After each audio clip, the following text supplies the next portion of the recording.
I was working on a coding puzzle, and I got a correct solution, but it was slow. And then I thought, I see a faster solution, an idea, a mechanic that would allow for a faster solution, so I try to implement that, and it doesn't work.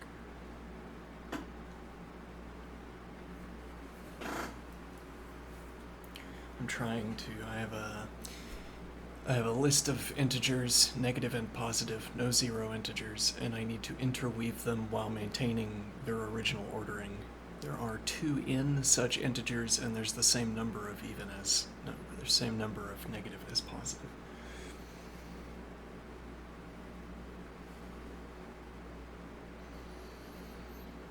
Okay.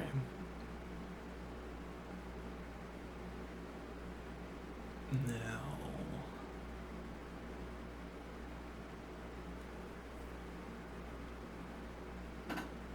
when I was working on this problem, I had an image popped into my head that I could think about.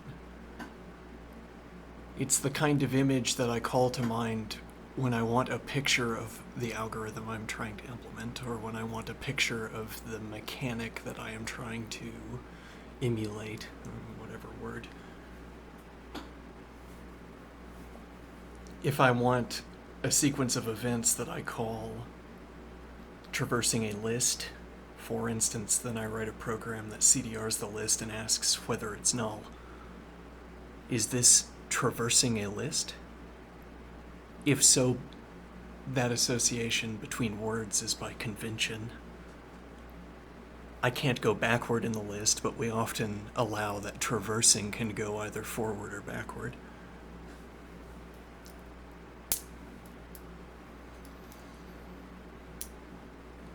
I looked at the list and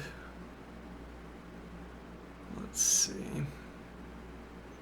Right, the image in my head. Well, and so I am saying that I get mental imagery that when I think about it, when I entertain it, when I entertain the mental imagery, question its characteristics and so on, I come up with implementations for procedures. And these are like pictures of lists in that if I start sub-characterizing these images, characterizing these images, it would sound like I'm talking about a picture of a list that we could both point at and talk about.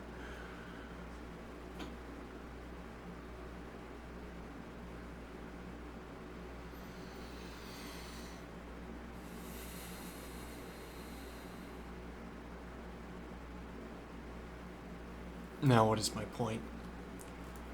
Looking at that image that came into my head was enough, I realized later, as in just as I was starting up the stream.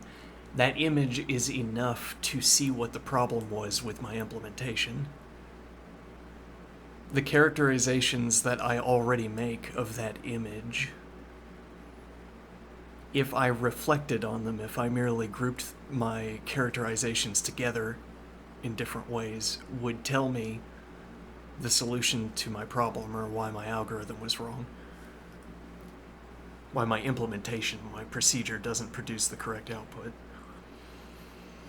The image in my head was of a sequence of all negative numbers followed by all positive numbers, or vice versa. What do I mean when I say that was the image in my head? Did I imagine a sequence of numbers connected to each other by blocks, or in blocks, in a chain, a linear chain, for instance? If we had a picture of such a thing and we filled those blocks with numbers, that would be a picture of a list.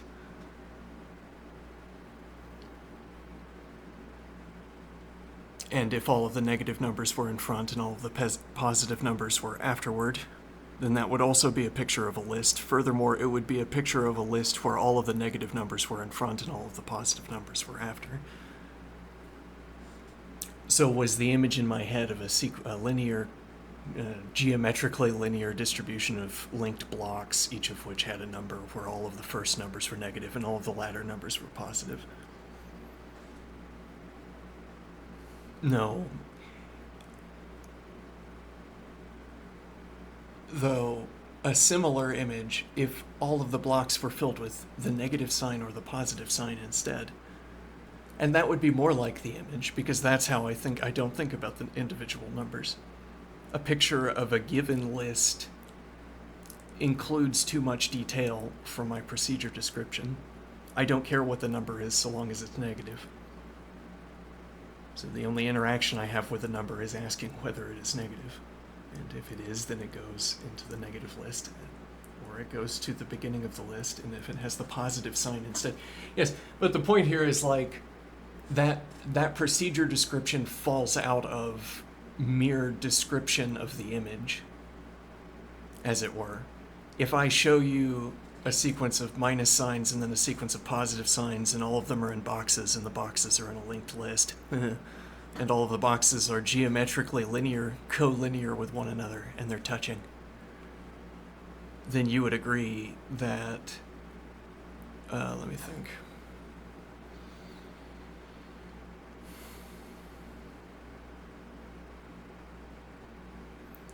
We're observing that my image only needs negative signs on the left-hand side and positive signs on the right-hand side.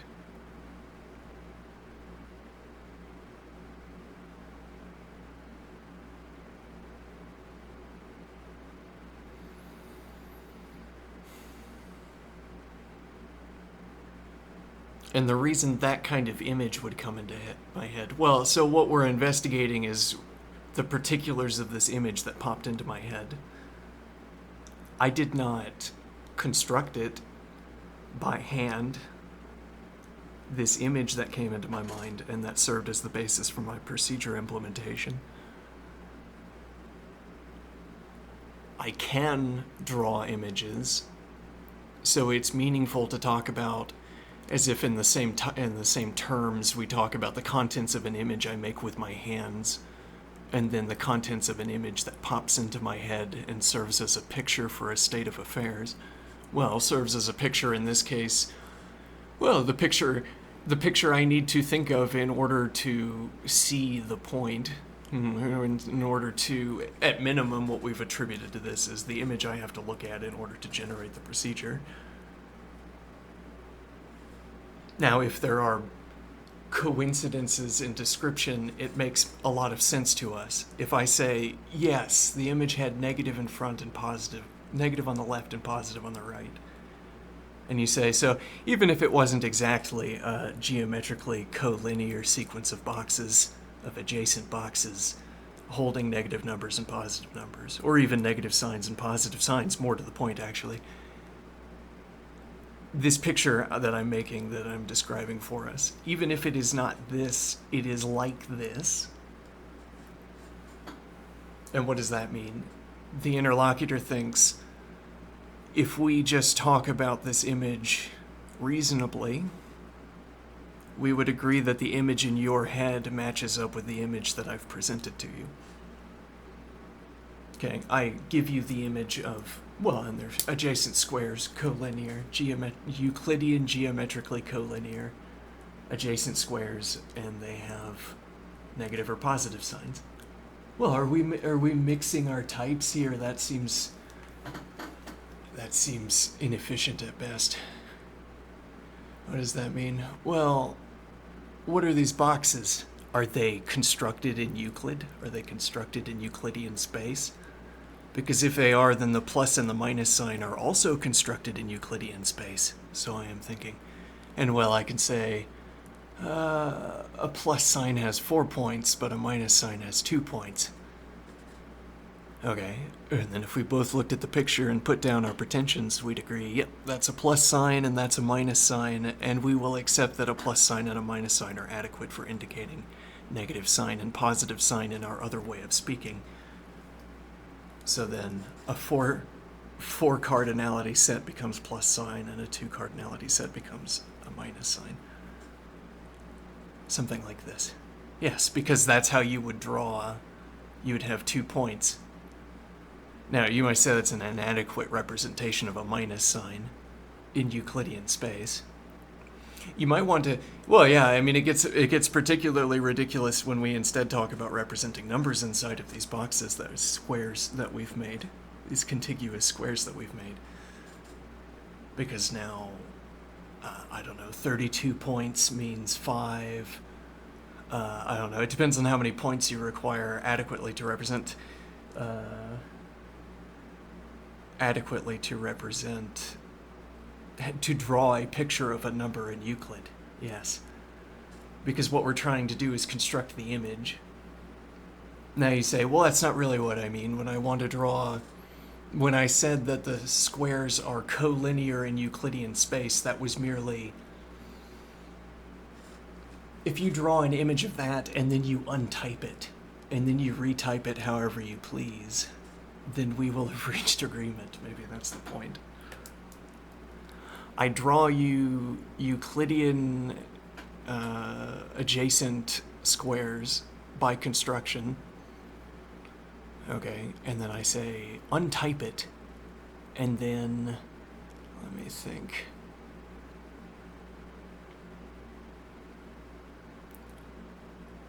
Untype it and look at it, and you'll agree with the description that these are. Well, it's like we're trying to say we want to use the description Euclidean geometrically collinear. Right, notably, this would refer to a specific construction, or could refer to a specific construction.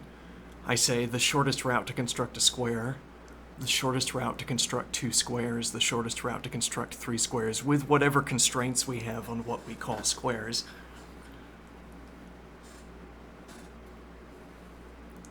So I can construct in Euclidean space such a sequence of squares. And for them to be geometrically collinear, well, if you give me an in count, I'll tell you what geometric collinearity means. It's a hash table where you take your in count, which is the number of squares, and you feed it into the hash table, and it tells you a construction sequence in Euclidean space. And that's what I'm talking about. And if you follow through on the drawing of it, you will have in front of you a sequence of squares in graphite on paper that you can fill in with numbers, which is what I am trying to accomplish. But why am I trying to accomplish that? Well, so I say there's an image in my head, and it has all of the negative numbers on the left and all of the positive numbers on the right. And I ask, well, here is an image. It's a sequence of squares. Okay, what do you mean by a sequence of squares? But I know what I mean by a sequence of squares, and now you do too. Okay, it's a sequence of squares, and it has a negative sign or a positive sign in each square, and then the negative and the positive signs are grouped according to an additional description. Maybe they weren't in squares. What would that mean? Maybe I just saw a straight line of negative signs followed by a straight line of positive signs, and they didn't fall into squares. And then we want to say, that's a trivial, that's just a coloring question. If we performed the square construction, and then we performed that construction with lines that matched the background, then we could get all of the positioning coordinates with which we could draw numbers, by reference to which we could draw numbers. We could get all of the relevant coordinates for referencing the internal contents of squares without having to show the square lattice, without having to show the lines that we had to draw in order to construct the squares. So that's to say, it's a minor detail swap for us to get rid of the squares, but keep all of the constructive affordances we earned by constructing the squares.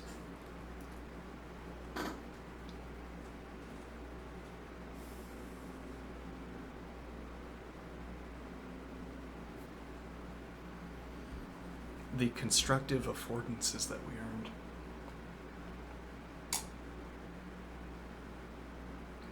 And all of this is to say that I still know how to draw the negative sign and the positive sign, even though you want to talk about something that is different from what I just constructed. you say the image did not have squares. It was not like a magnetic tape where each cell was filled in with negative or positive. They were just free floating in air. Okay, well then we can make the square lines match the color of the background, and the negative and positive signs will appear as if they are floating in air. Alright, now we are a step closer to establishing a coincidence between the particular image that was in my head and an image on paper, I guess.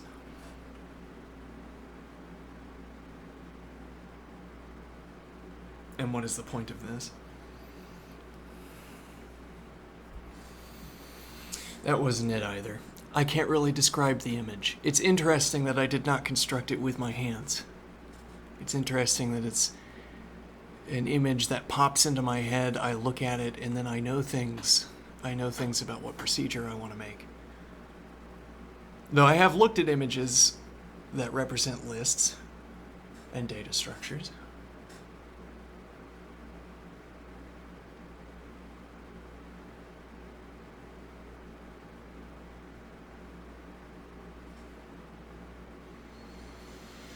And when I was first learning to construct methods for traversing data structures,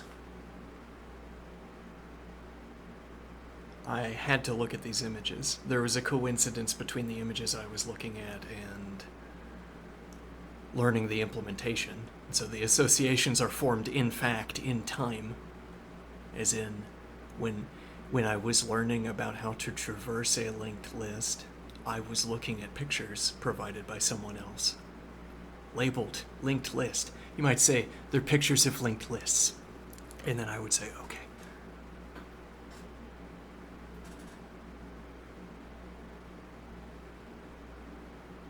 Now what is the idea?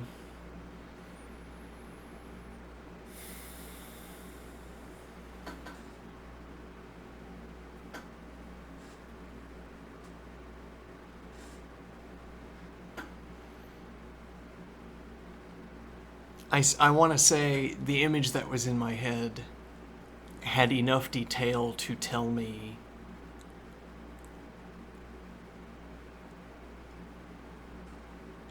that if I well, let me finish the story on the algorithm side, which is that the finishing of the story is that when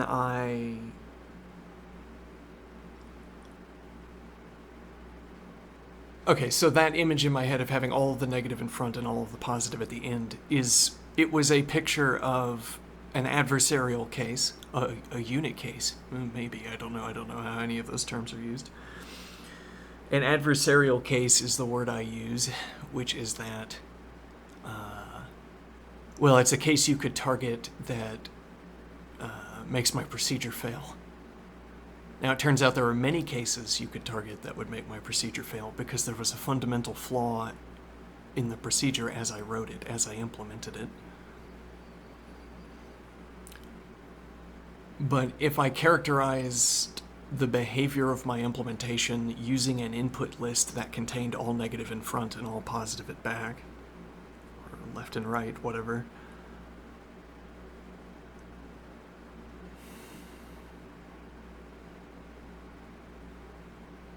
how do I describe this? When I earlier saw that image of the list that had all of the negative elements in front and all of the positive elements in back,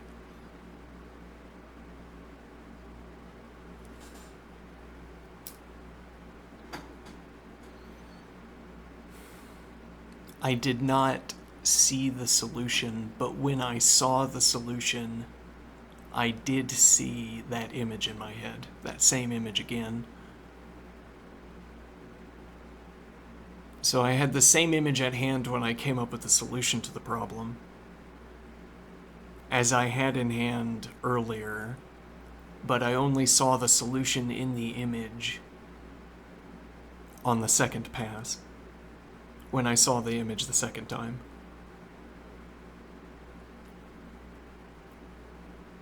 I'm trying to say that if I characterized the image in a suitable way, I would be leading myself conversationally into discerning the solution to the problem.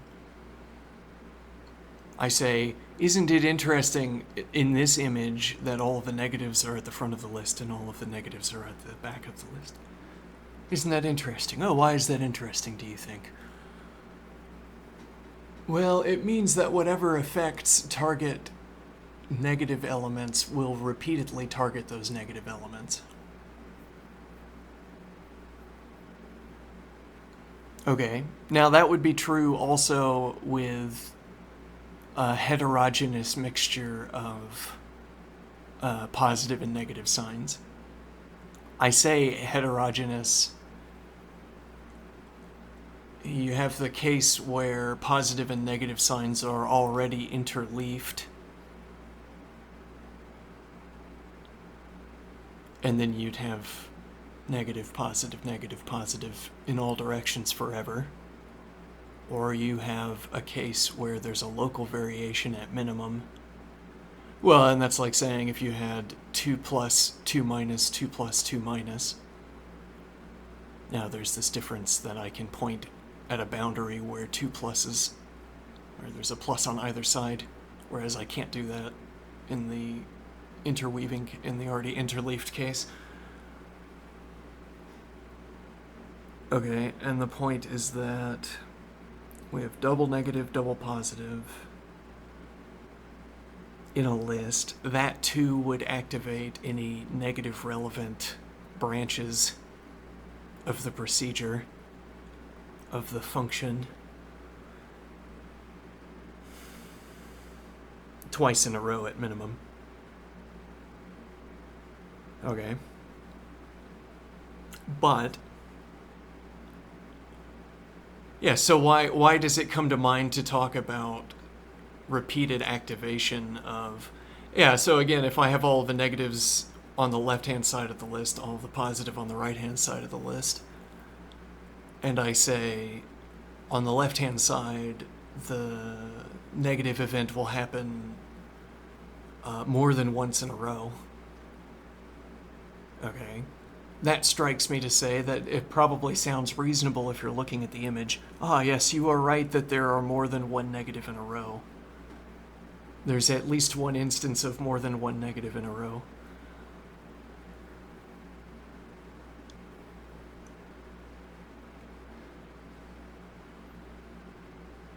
Sequential negative, adjacent negative. Okay, but that would be true, again, in a case where we had 2 negatives in a row only once and everything else was positive. Now, actually, in such a case, it might also strike you to say there's one negative after another, because that would be the only thing to talk about outside of those stretches of positive values.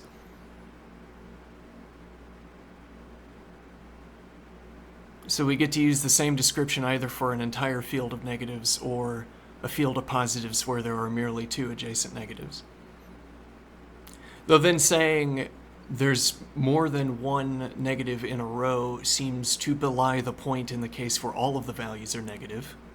It doesn't go far enough. If we instead said all of the values are negative, we would capture everything there is to capture about the negative stretch of values.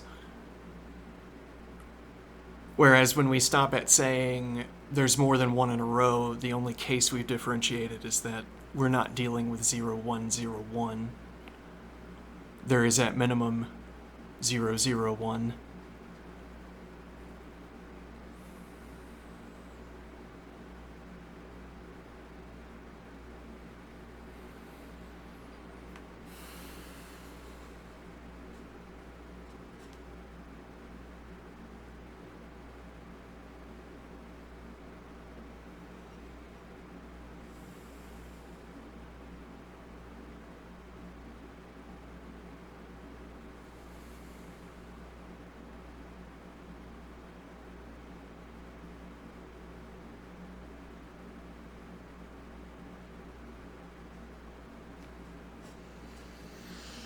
And what is the takeaway here? Well, so there's more than one in a row captures everything from two negatives in a row to every subsequent element being negative. Or pick any n value, and the statement that there's more than one negative in a row will be true of that n value if it's greater than 1. When that observation does not come to mind, for instance, is suppose that I have tapped out Morse code in negative and positive signs, so we're now representing a Morse code message in the negative and positive signs.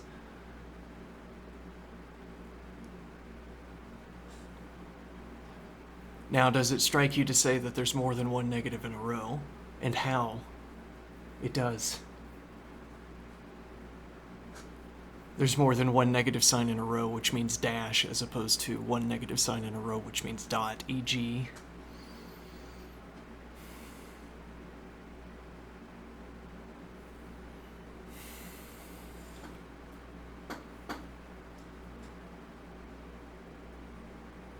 And the same would be true for any, if we had a mode of description that talked about groupings of negative signs, like islands of negative signs separated by positive signs. We want to characterize the lengths of islands of negative signs, for instance. Archipelagos of islands of negative size. We want to group islands of negative size together and say they're part of a pattern together. Okay, now fundamental to any of these activities will be elemental, as if it were. Elemental to any of these activities will be identifying the boundary between positive and negative. And within any such system of identifying a boundary between positive and negative values, two negatives in a row could be one of your characterizations. You have the yes, you have the trivial case where it's 0, 1, and then you don't have any characterizations you want to make.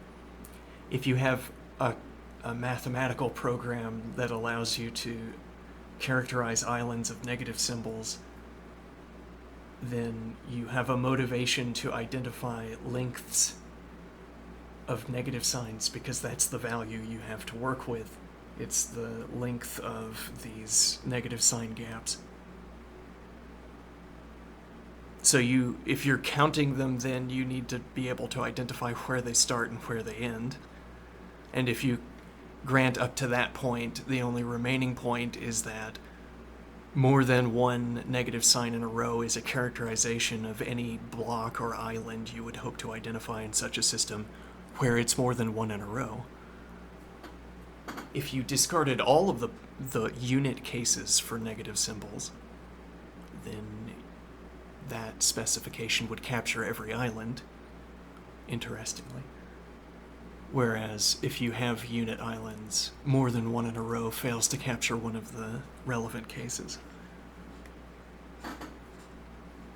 Okay, and if we get to that point where I can have various theories, various mathematical programs that are about islands of negative symbols in a string of negative and positive symbols, then I can encode whatever. We have a picture of these islands. They could be a stand-in picture for any of them with suitably altered details. I mean, I could adjust the lengths of the negative islands if I wanted to present an image of a mathematical program that describes this kind of pattern.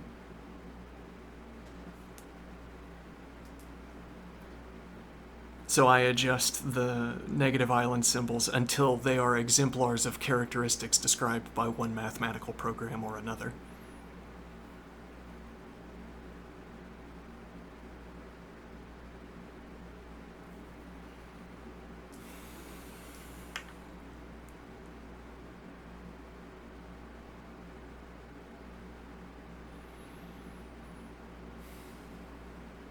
Now, what is the idea here?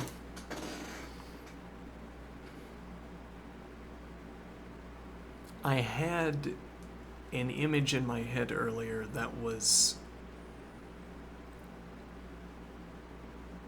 as it were, if I were free to draw it and then we looked at it for a while, and I merely described its characteristics to you, I would be struck by the solution forthwith. But earlier, I saw the image, I began describing it, and then I stopped. And so I didn't see the solution, which would have come later in this process of describing the image.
What is the idea here?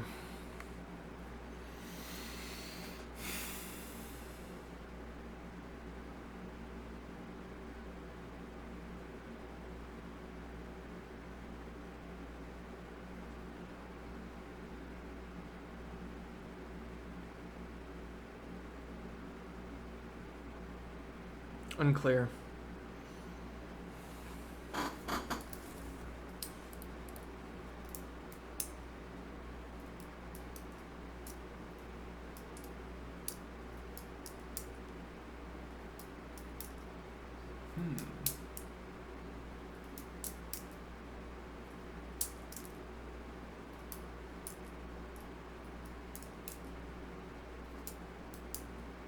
Now I don't remember what the solution was, but I know that the image is relevant in identifying the solution, so I suppose I'll recall the image later when I'm trying to remember the solution.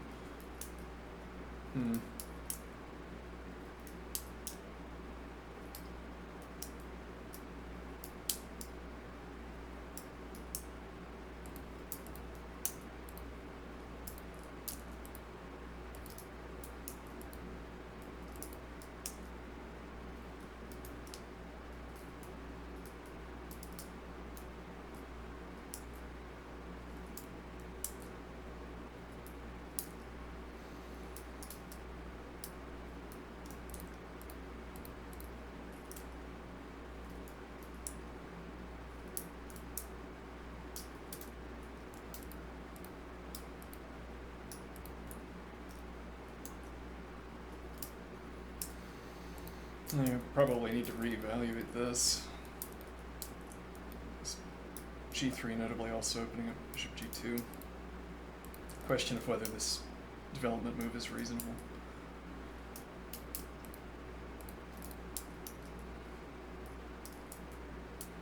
I like having F3 as a resource. So going for the full F4 advance to kick this knight is costly.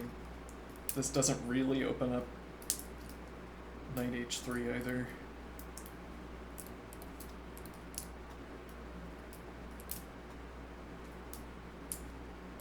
I mean, this might oblige you to play the E advance.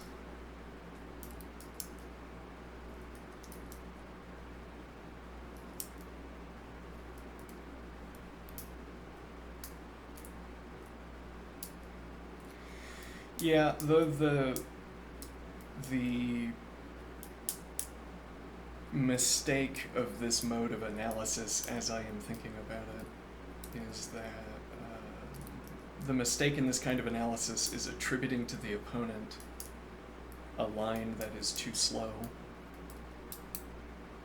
That's most obvious in the case of a tactic, where if there's a tactic on the board and you don't claim it, and the opponent can dodge it, then you're playing too slow, by default, as it were.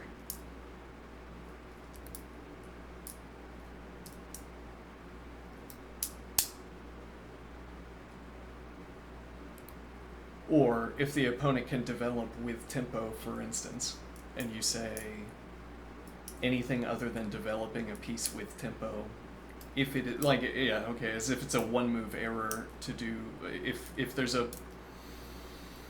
the option on the board of developing with tempo, then you always take that. You always take the tempo. That is a heuristic you could adopt.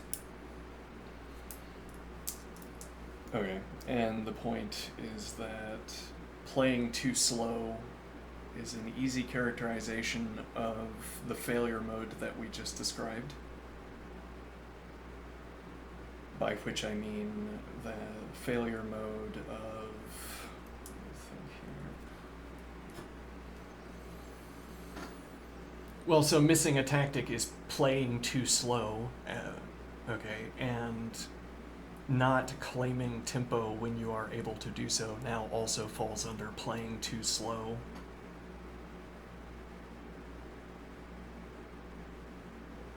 There's another sort of extreme end of this, which is that I play black so that black introduces no conflict, follows a scheme to develop so long as white never does anything to interrupt it, and only at the end begins to ask how pieces are supposed to coordinate.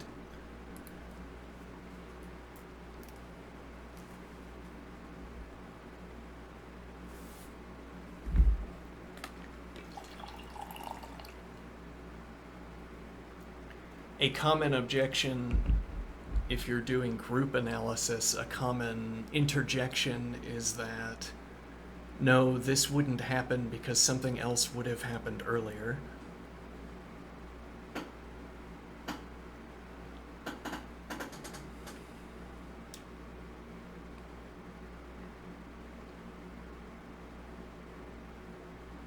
Okay.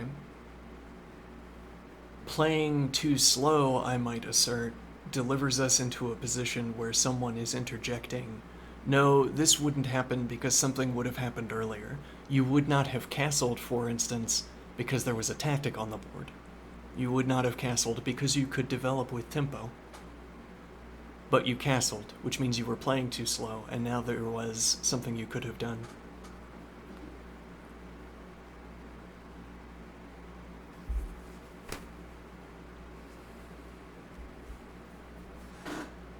Now I think here we are at hazard, because we've blocked black's e-pawn. And now if we want to, if we want as black to claim that this was the shortest routing to accomplish something, as it were, black would have done this even if you hadn't kicked. Supposing that white is not otherwise preventing this from happening, black would pursue this line of development for the knight, let's imagine. Okay, then we could hide all of the white pieces, and we would watch as the knight followed that routing. Now, it might not happen in this order, that's not necessitated by what I'm saying.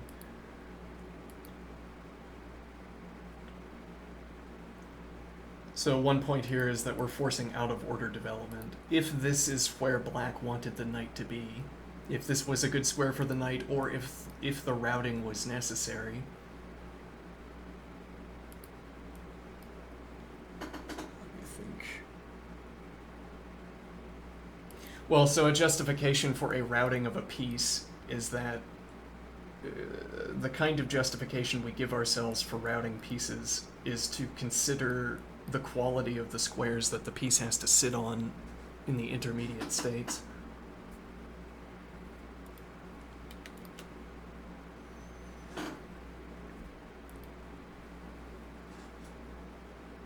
So this routing for the knight, if we hide all of white's pawns, this routing for the knight is long.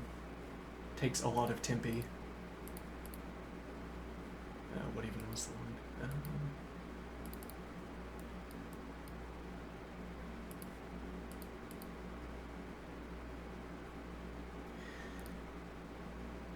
The reason I guess I put this move on the board is the opponent claims this is fast.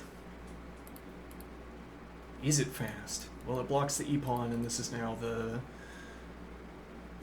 fifth move by this knight.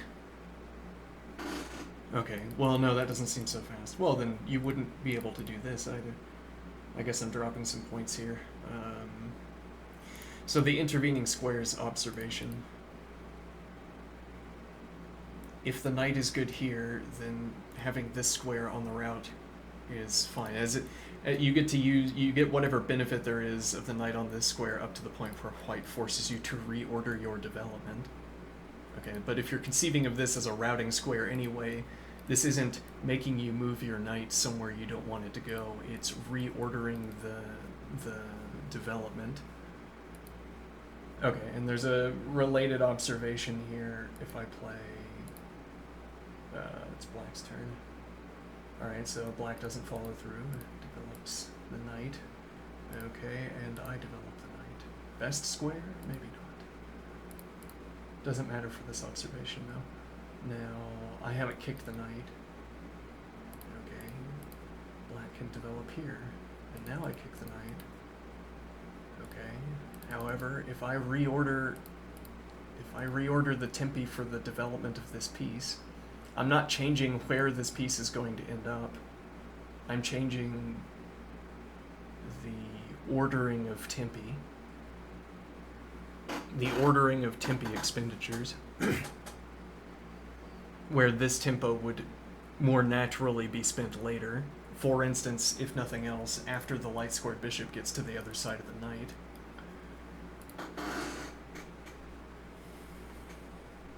Or, for that matter, advance f6 and look to get onto f7, like if white doesn't kick immediately.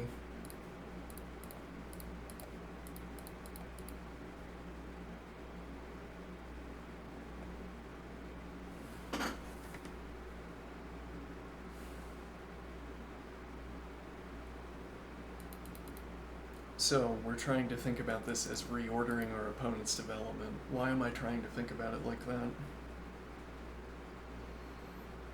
The assertion I always want to give the opponent, put in the opponent's mouth, as it were. The opponent is always saying, why are you making me do what I already want to do? This was merely the fastest routing to get to this square. Now, factually, that's not the case, though. Well, yeah, because you could play this routing instead if this was the end destination. And plausibly, white can't prevent you from doing that.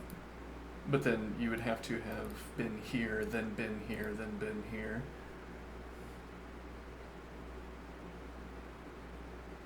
As opposed to the sequencing of positions that the knight is currently on.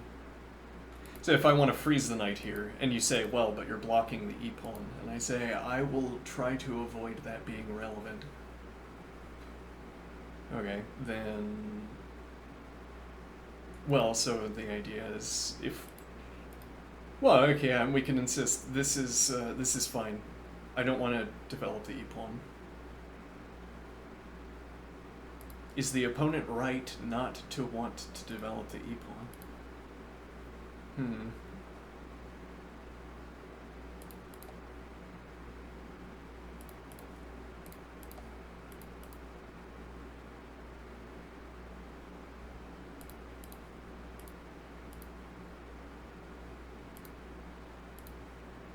Not obvious that I want to castle. I don't really know what I'm doing with white here. Well, what we're wanting to see is what kind of activity black can go for. Notably with the g6 advance, f4 into f5 isn't going to kick the knight. This is a way of getting knight support for c5 without having the knight on one of these two squares, or one of these three squares.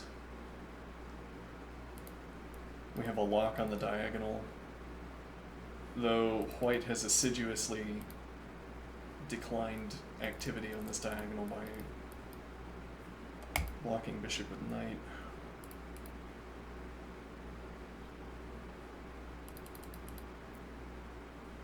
We're talking about kicking the knight back.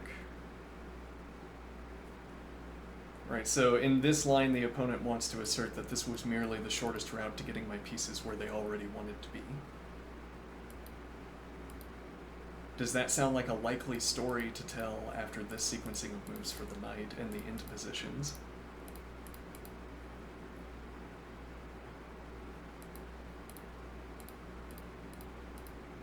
And that's the same thing here as asking, is this good for black?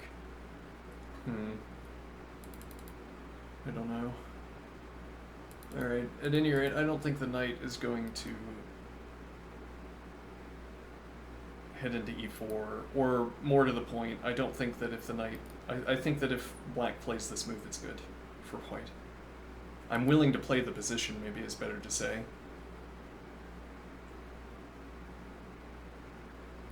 Okay. We've spent quite a bit of time looking at this.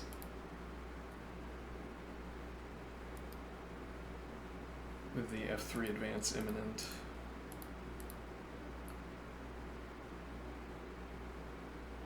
This always seemed to turn out fine.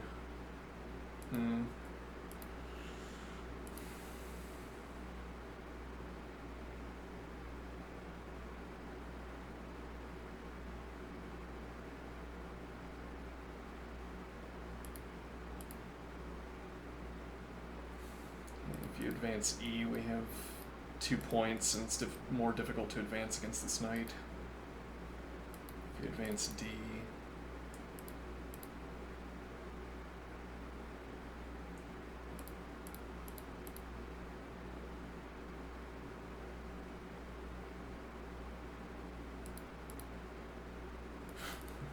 like this.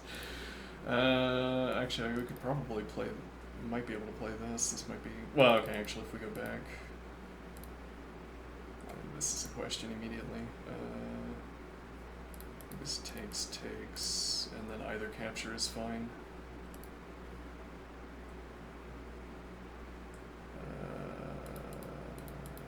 Let's see.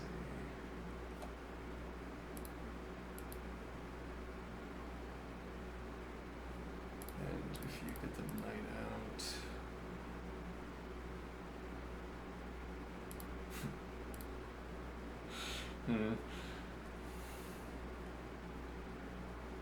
seemingly with the point that if you challenge the queen, you take with check. Really, we could also... Oh, no, this is on pre, you can't do this, hold on. Yeah, you have to go here. Now we play knight in, rook challenge.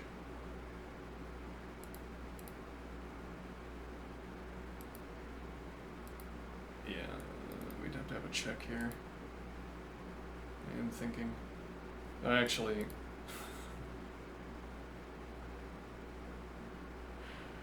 with another check, and if you take, queen takes with drop back to g2, or defensive f3.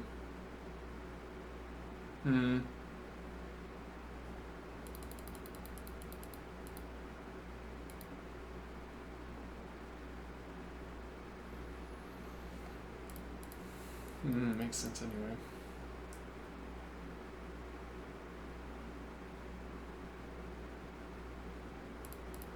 Preemptively play f3.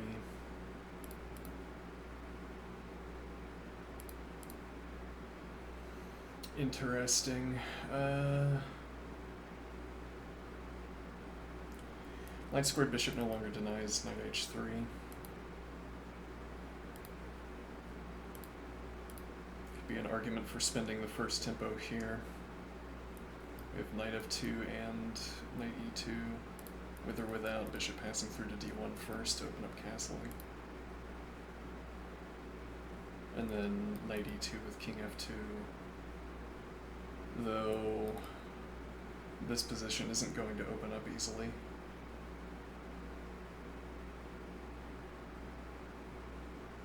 Well, maybe we could offer the trade and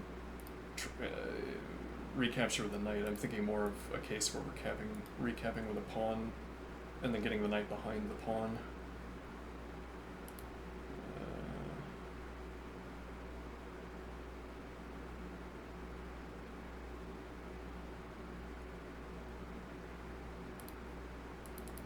It's also the question of whether this is available, though this is open.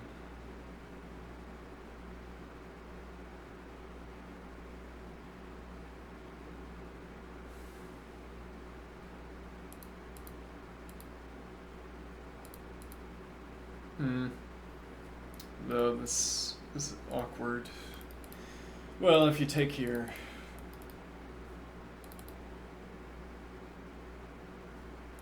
Bishop defending c2, notably. If you advance... that might end up being a problem. Yeah. Pawn pinned, captures with check.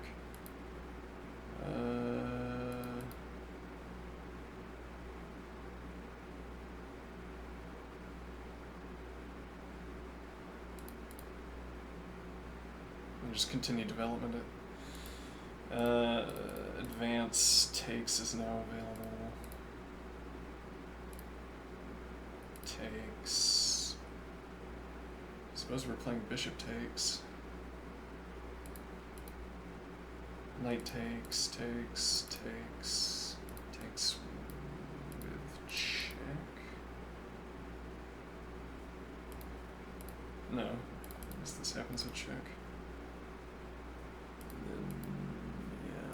Take the pawn and allow this capture.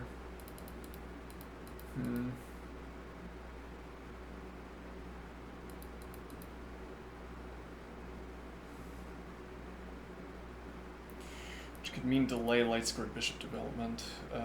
We have knight d1 instead, or we don't develop out to d3.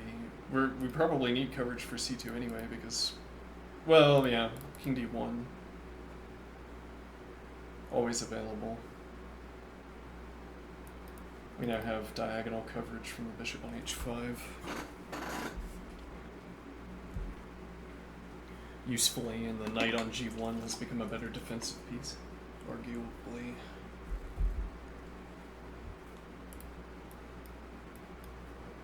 Look how my knight on its home square has 2 points of relevant pressure. Though those 2 points of pressure are only relevant because of the arrival of black's pieces. Yeah, but I mean there's a finite number of relevant points on the board. If all of them... Actually, this observation came to me earlier that our pieces, when we try hard, we can find ways of delivering our pieces to relevant squares, making a coincidence between where our pieces can look and which squares are relevant. A coincidence. A shepherded coincidence.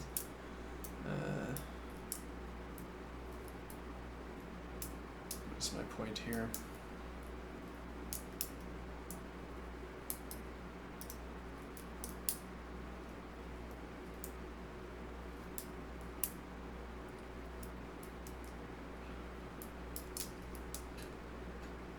Right, so we were playing black as a kind of belligerent, non-stop attacker. Whenever an additional point of pressure could be applied, it would be applied. Wherever the weakest point was, whatever could be most rapidly attacked was the next target. So the only question we had to answer for black... Well, okay, and then we allow some room for free development if there's no immediate, obvious target. But okay, so what is the shortest routing to pressure that white has to answer? What is the shortest routing to a move that disrupts whatever white is going to do by default?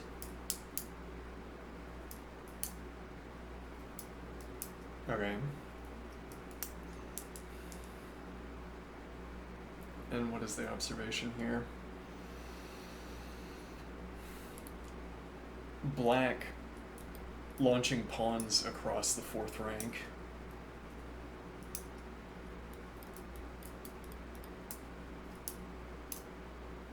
A knight on its 1 tempo development square gets 2 points of pressure. Bishop on its 2-point development position, 2-point position gets 2 points of pressure.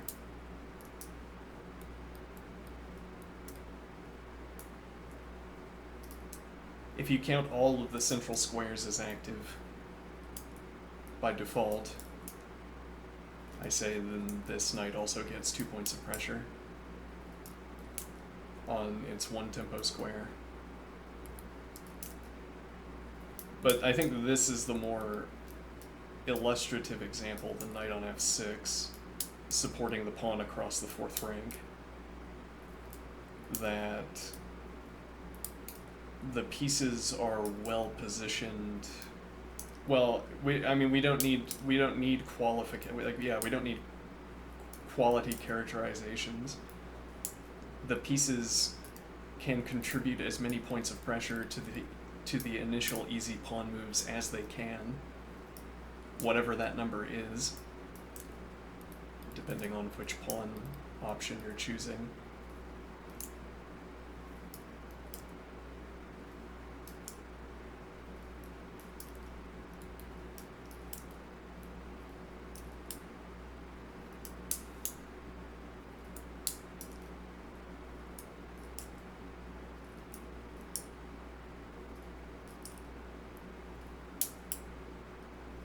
Now, what is the point?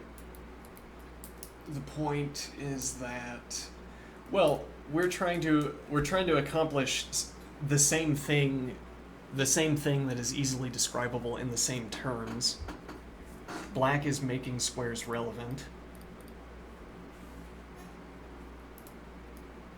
And then, well, okay, that's the kind of inciting incident, as it were. Black is making squares relevant. And then black is having points of pressure on relevant squares. We also are trying to deliver points of pressure to relevant squares. We could make our own constellation of squares relevant, but we haven't. And so we're delivering points of pressure to the squares that black made relevant. And the observation is that it's easy for black to continue making squares relevant.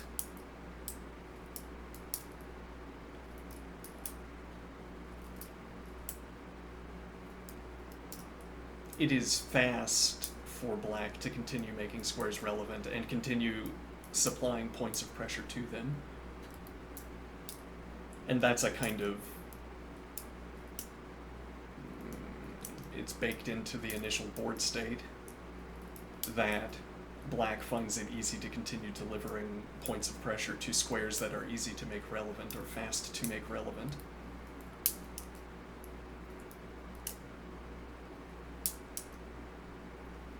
I also find it easy. Well, I continue to find such moves, whether that means it's easy to do.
Well, so this fizzles out, and then we have to decide whether black wants to have the end state of this fizzled out position or wants to take a move back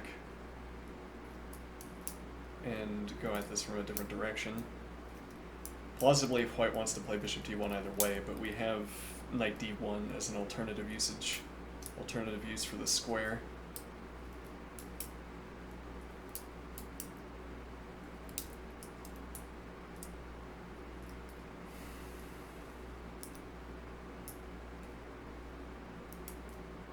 The dark squared bishop is in question here.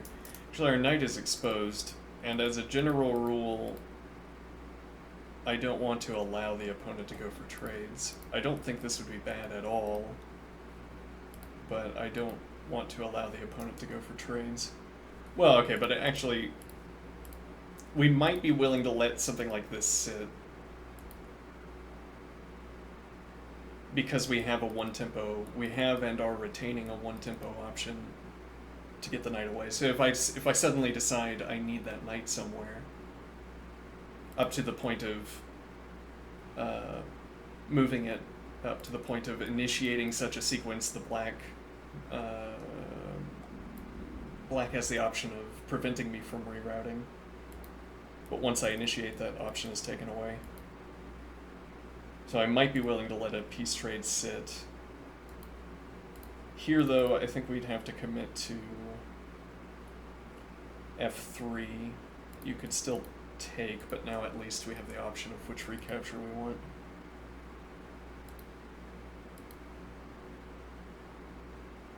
Interesting, and now you have to draw back on this diagonal.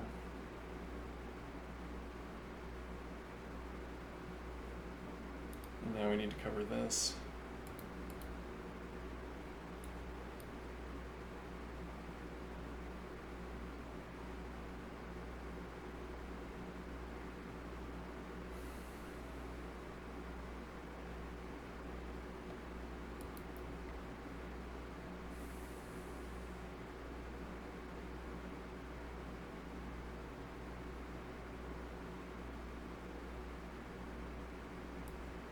Knight development comes with tempo. Well, no, because capture here.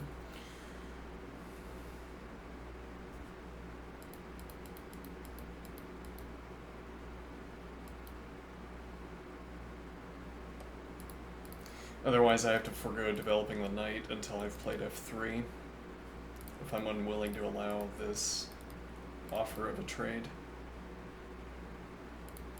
The alternative recapture and claiming tempo against the light squared bishop.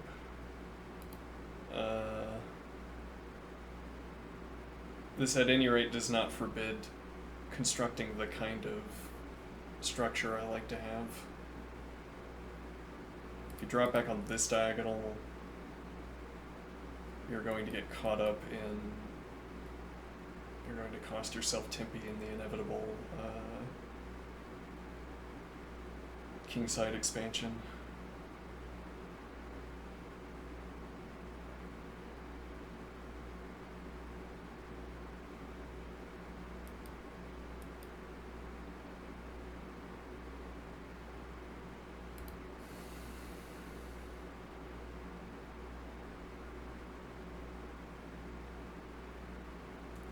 This knight's a little bit awkward. Probably would want to take that routing, but then having my bishop opposite the bishop doesn't feel so good. I don't know. It's probably fine. If you go in the other direction, let's see, drop back here because we're not applying pressure to this pawn.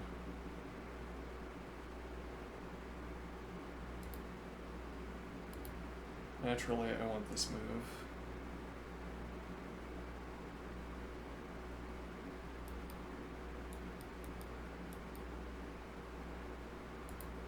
There's also just bishop e2 and castle queenside. Say that fast activation of the rook, we're demoting our bishops so that we can activate the rook faster. It's an interesting kind of storytelling to say something like that. What do I mean? Let's say instead I go for here, okay, castles and castles. Okay. And now the story I'm telling is that I demoted my bishop so that I could get faster rook activation. Looking at the board, sort of outside of the positional manual terminology, it's clear what I would be talking about. What's less clear is, well, you might interpret this assertion, we've demoted the dark squared bishop to obtain faster rook development, as if there's some kind of trade-off system baked into chess, where if I can, as if on a whim I can identify a positive characteristic I have and exchange it for a different positive, or and exchange it for a different positive characteristic. Like I have a resource bank of positive characteristics that I can change from one to another. I had a bishop that could have developed in numerous ways, actually. You might just prefer to have this. Though, this brings to mind what I mean when I say that I demoted the bishop, because when I say I demoted the bishop by placing it on b2, so I'm thinking I feel a kind of syntax baked into that claim. The demotion is specifically that the bishop doesn't get to have this diagonal, this line of pressure, this ray of pressure,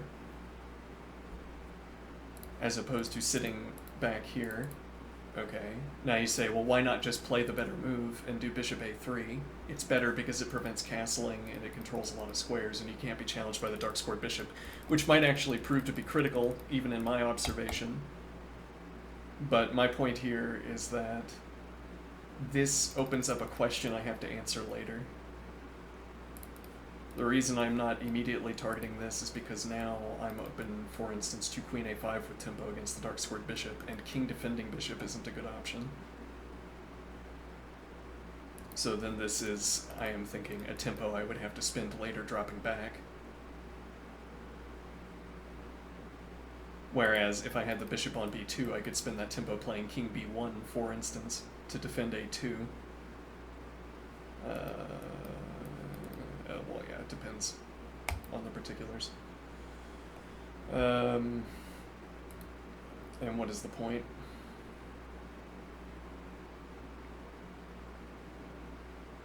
So we're demoting the bishop, and this is a way of gesturing towards the fact that we've saved ourselves tempi later. The idea, gesturing towards the claim about future syntax that black won't be able usefully to claim a tempo against this bishop. We've demoted the bishop in that it's like we want a universal metric for speed, and we say this slows down the bishop relative to a3, but we're trading the speed now. Yeah, we're trading velocity now for velocity later.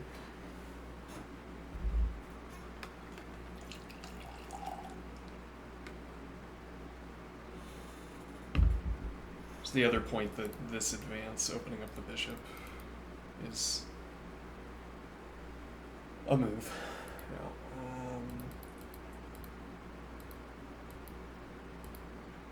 Okay, but alternatively, I can play queen f3 first and force this decision-making now. Do I typically want to play this f3 move is a question here. Because if so, inviting me to play it by playing bishop out to g4 will prove to be a mistake, I am thinking.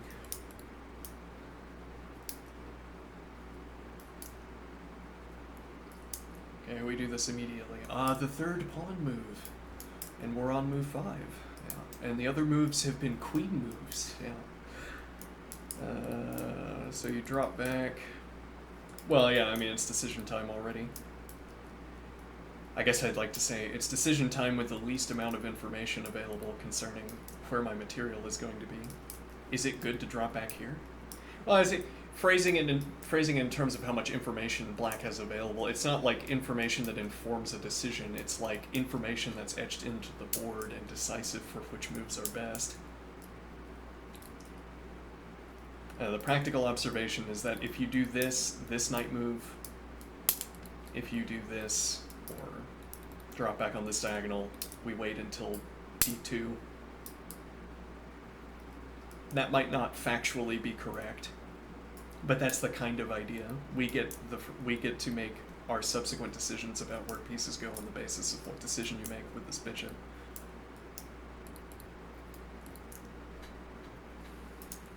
We've been attributing to black maintain the pressure because, I don't know, it's what we want to give black, I guess, as a heuristic. This pressure against c2 keeps popping up. If I was willing to play d3, we open up queen support.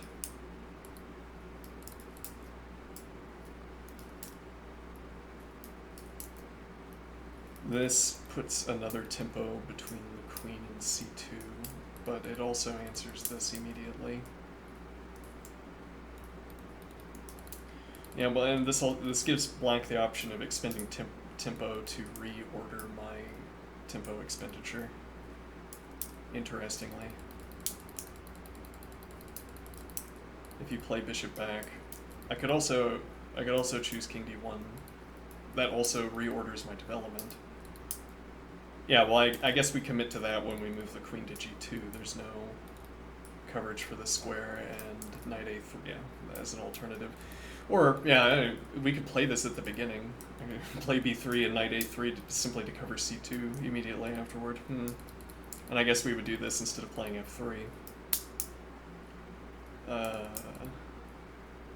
Yeah, though this too offers a trade that I'm not so keen on allowing.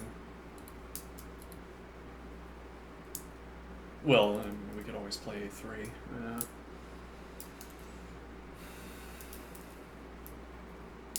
Simply deny the knight move, and rather the bishop to b4 move, and now no kick on the knight.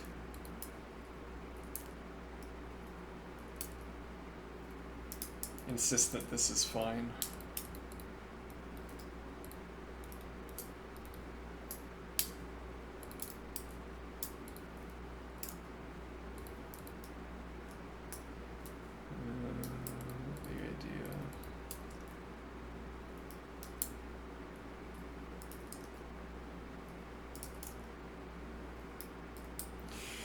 Go back earlier and give this move instead, claim the immediate tempo. No, can't do that, right? You have to force us to retreat the queen first.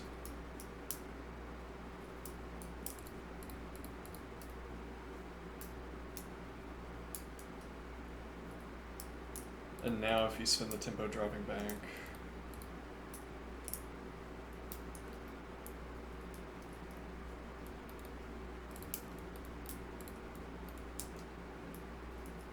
well, and we claim that if the queen is covering, if black's queen is looking at c2, black has fallen behind irrevocably in development.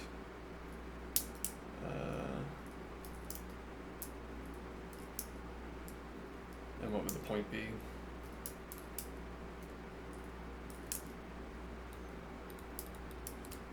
Asking my willingness or desire to play d3. My alternatives are somewhat limited. Yeah, I probably don't want to play c3.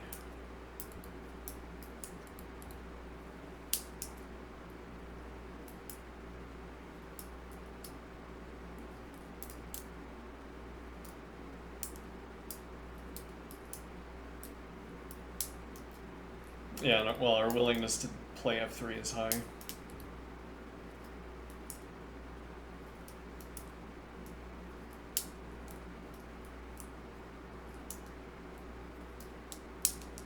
A knight heading to e2, bishop to e2, use another routing for the knight.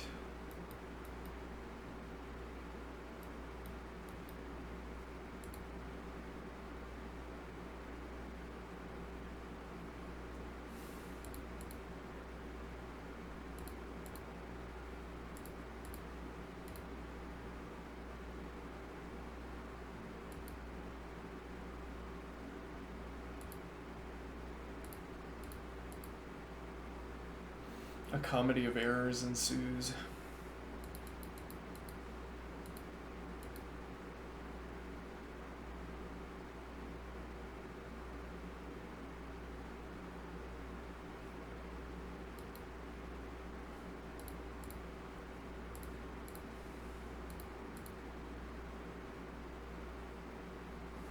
playing the more natural, maybe knight development, then wants to look at... Yeah, now we don't have the bishop block, so instead we have the knight block on the queen, and no follow-up move that targets c2. No dark squared bishop to apply against it if you try to distract.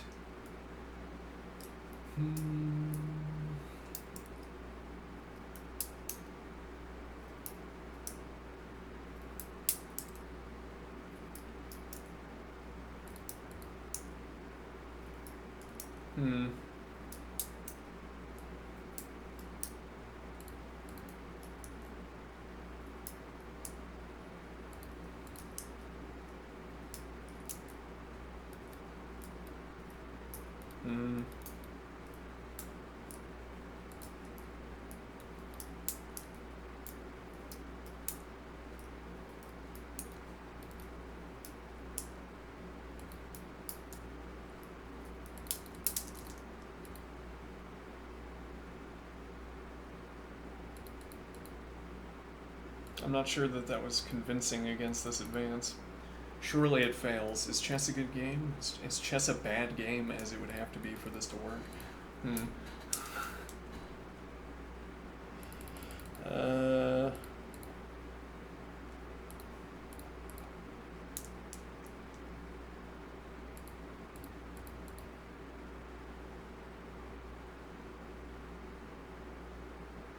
This is fine. Good even. I don't care about this advance, nor do I care about taking.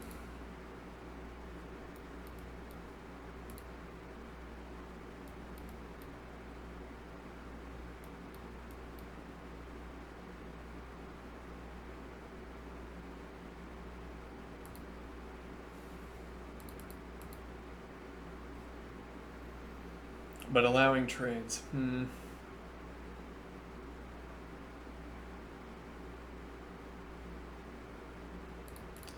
D3, but this feels like a concession.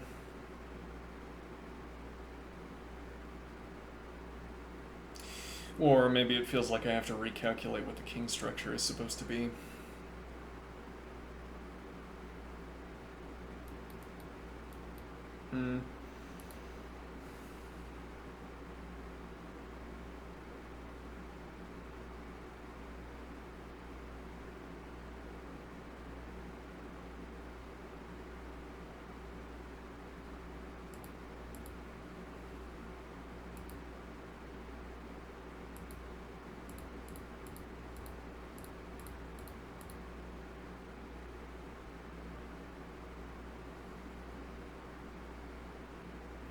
If a problem, it's that my queen doesn't cover over here, which might be pressable. Now king d1, we have bishop d2. This, but we can block. And then bishop d2 with tempo against the bishop.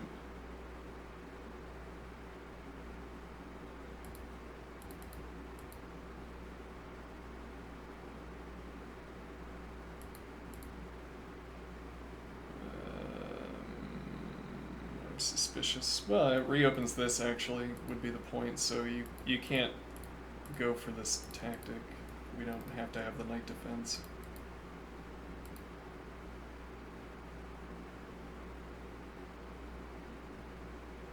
Yeah, knight linking up through knight f3.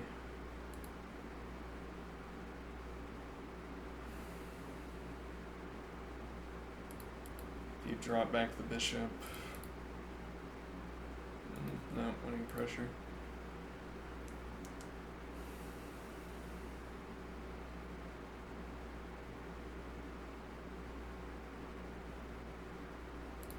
You actually get this development and stop the E advance that kicks the knight. Instead use the C advance. This remains covered. We have tempo against C, and now you have to advance E.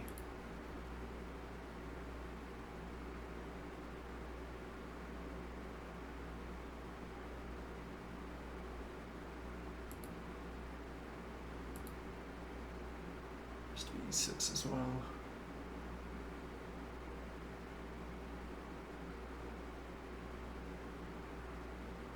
We still have castles. Now, if I was going to do that, I assume... yeah, because we have to have the coverage. And actually, then, yeah, we'd have to move the queen over. Yeah.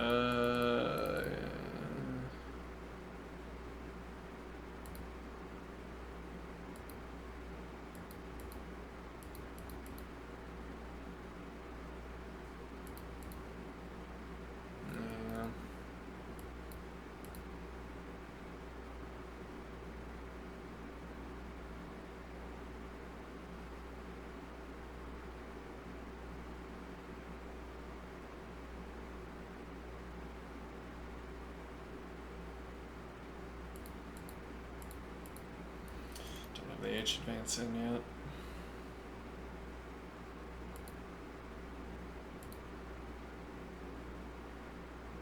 Yep, don't have a move.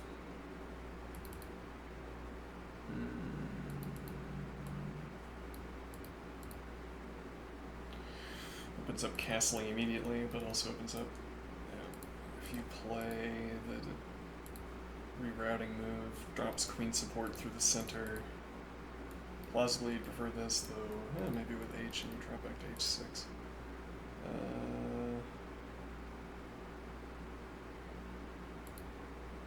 This is fine.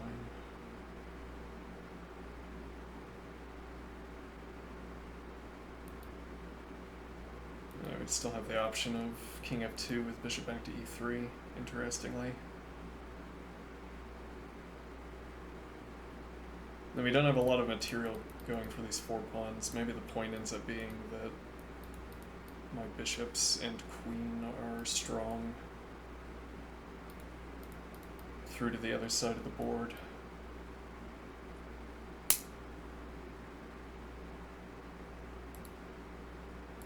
So if you play... yeah, you can make the full E advance. This is covered. Yeah, he didn't go for the H advance. We could give black the option of doing that. And now drop back here.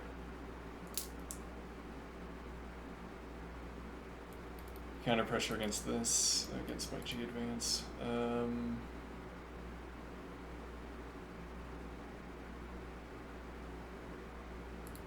I move my bishop back to e3 where I want it. Okay.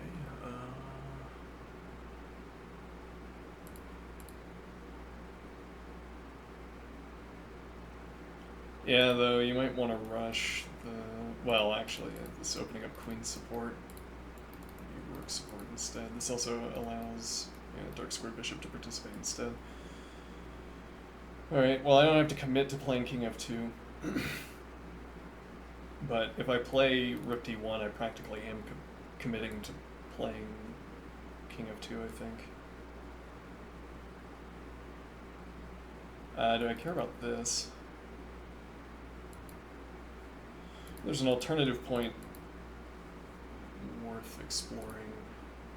This immediately, so I'm going to play here, and then we have the option of dropping bishop back to f2.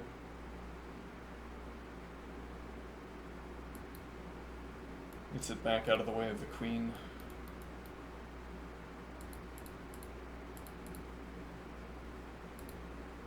You go for this advance immediately. I'm not keen on taking, but it does win material. And I can probably hold it. Yeah, I mean now with bishop e1 particularly.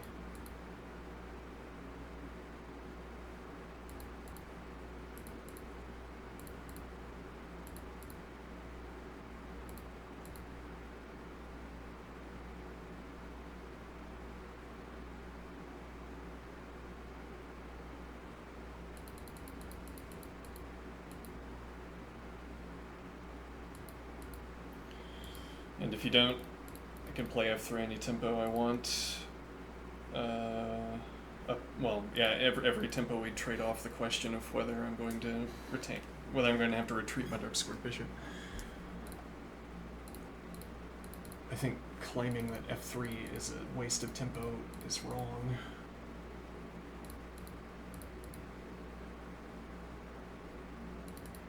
And you don't have time to...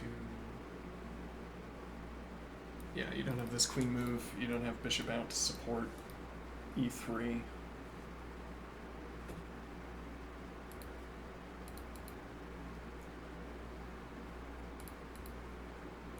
The bishop here is denying.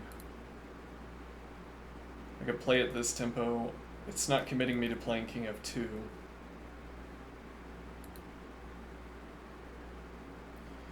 Playing f3, blocking the knight. Yeah, this immediately, and we have to drop back, and we don't have knight d2. If you ignore this fact, well, we have to move yet again after knight d2 would be the real problem here. No, yeah, because we could play f3. But yeah, this is a little bit belabored because black is going to...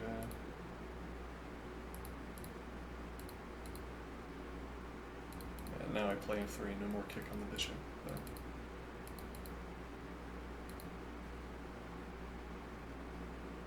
If I play f3, I'm looking for some other square for my knight to go.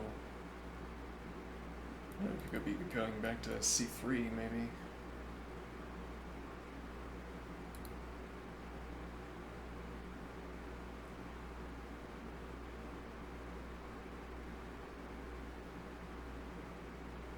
Yeah, I don't want to allow this trade. It doesn't matter what the engine says. Unless black suddenly loses another piece or something. Alright, I'm gonna take a break. I'll be right back.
Someone should write the philosophy of chess, a book, or maybe a paper that goes into depth on this question of the relationship between a description, a positional description, and a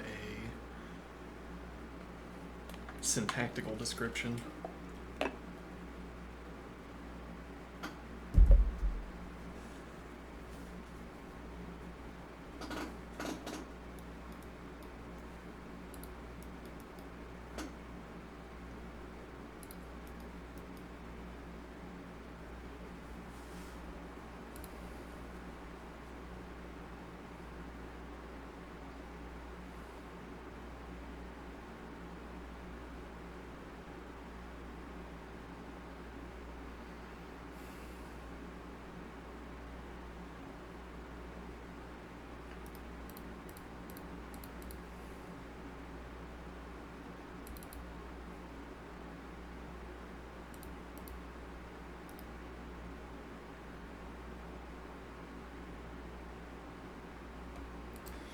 This can come under pressure, and we don't have enough defense for it yet, unless I'm playing King of 2.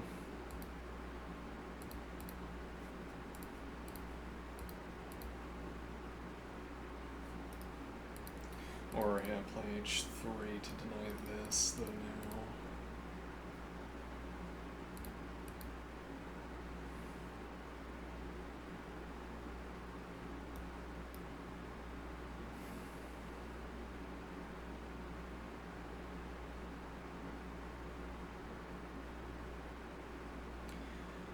So, the f-pawn and the d-pawn have cleared off of the board, but the activity is now about these two pawns, arguably. More obviously the e3 pawn.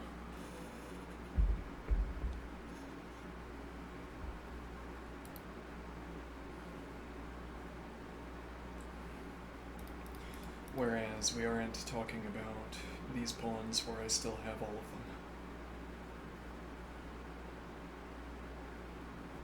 them. Nor any of the paths of advance for these pawns. It's an interesting stack of pressure.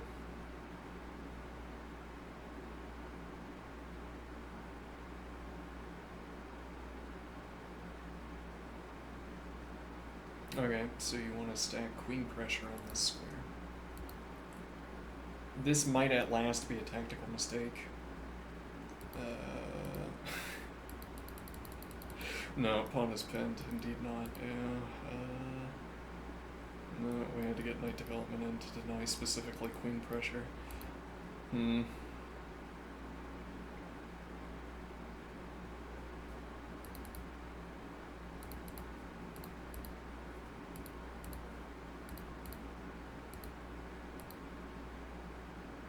No, but this comes at tempo and it's bishop.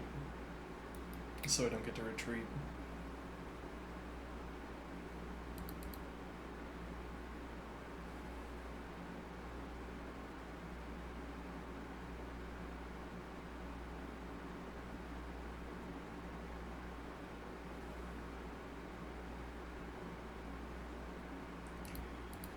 Follow through is normal.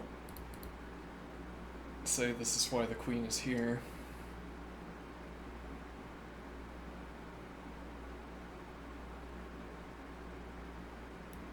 Saves us a tempo to get our rook to e1. And, well, and we also have to move the knight in that case.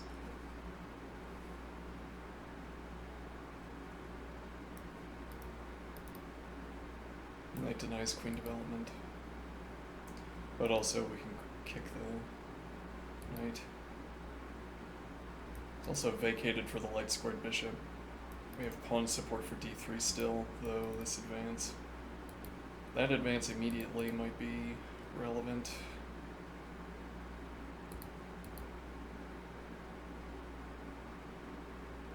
Interesting, however, that is still not enough support.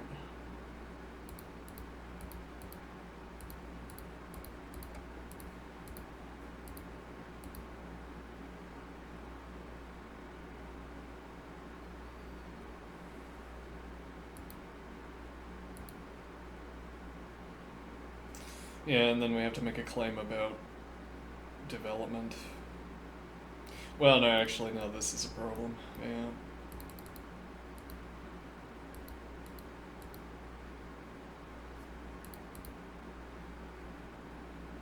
Hmm.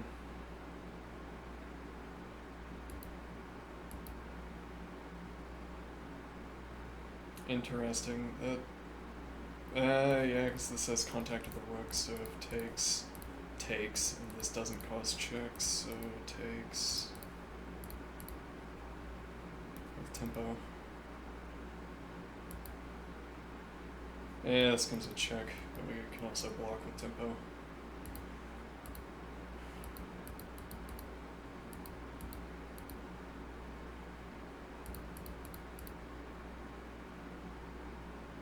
Taking in this direction doesn't work either.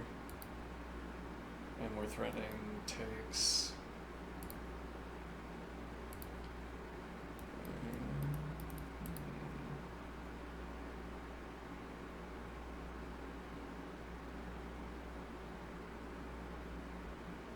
Pawn is still pinned.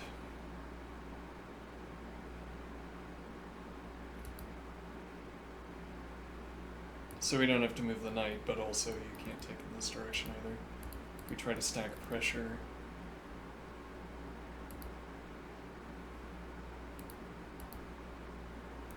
Hangs with no compensation, I think. Pawn is still pinned. Yeah, yeah. Let's see. Now this is with check.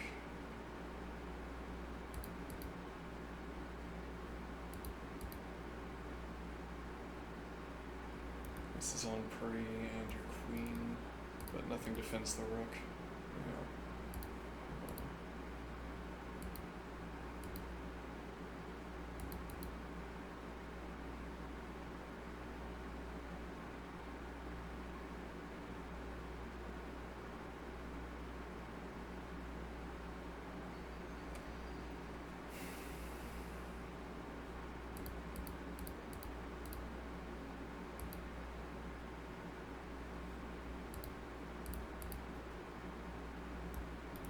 With tempo. With tempo. With tempo.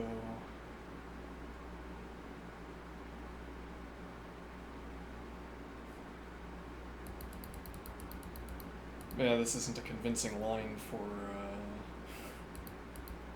where we want the opening to go. This advance too strong at the moment, maybe.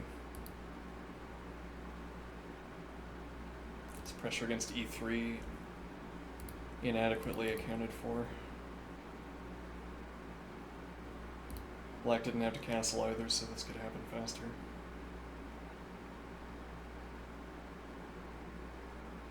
It's not fast to defend this, but it is fast to attack it.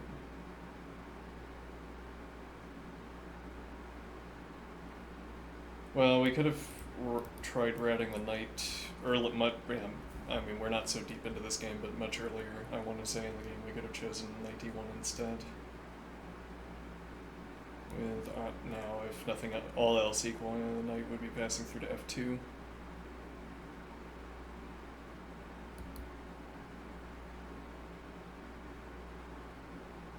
We could still look for that, actually. Open this up. Interesting. Though that was the knight that passed here from c3. Yeah, that was forced. Well, okay, so... Yeah, we'd still have the option to go back to c3 in this case, and now it takes... Take with tempo.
Oh no, yeah, you have to.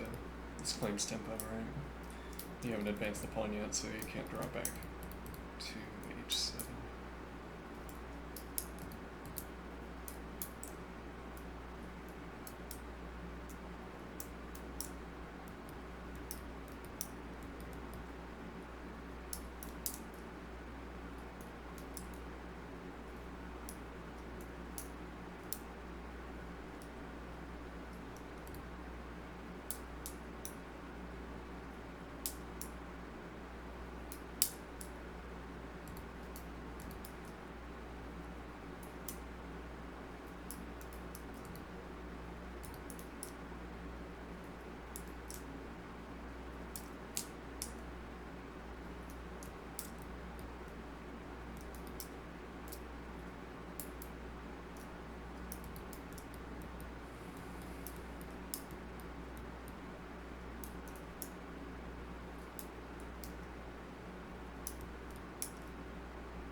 I think well, yeah, but what are our alternatives here? Yeah, this might not be playable.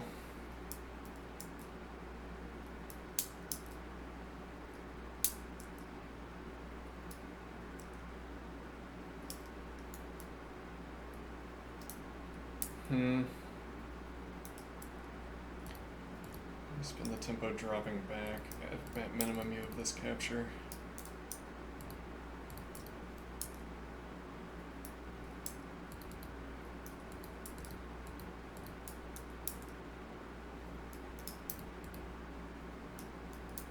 And it's not wanting to play f3, though that is a natural way to stop this advance.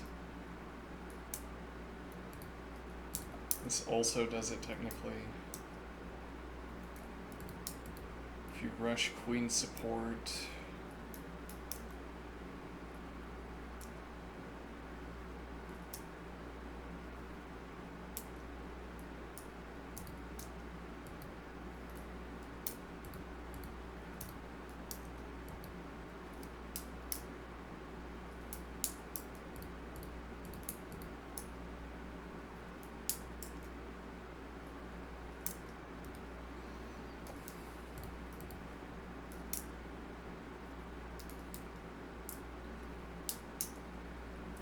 the advance isn't good.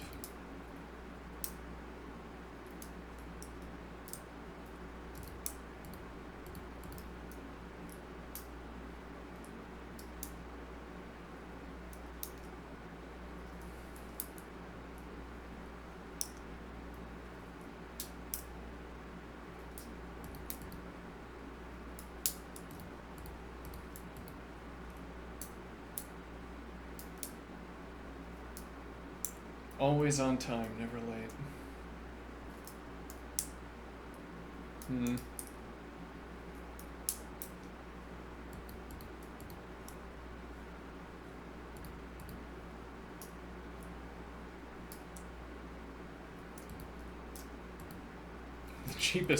The cheapest move here would be to deny queen a6 directly with the king. However, actually now queen c4, defending the pawn and looking for, I guess here, this might not even be useful. We could develop our knight naturally, more or less.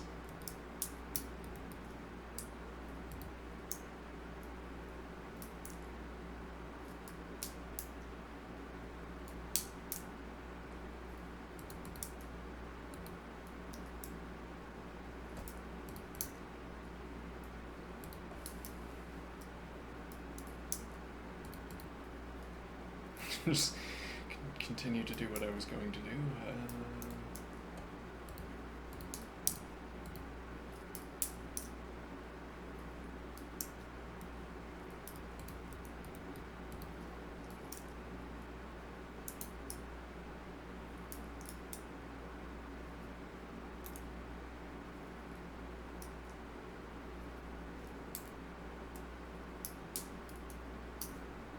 I'm not fond of these lines.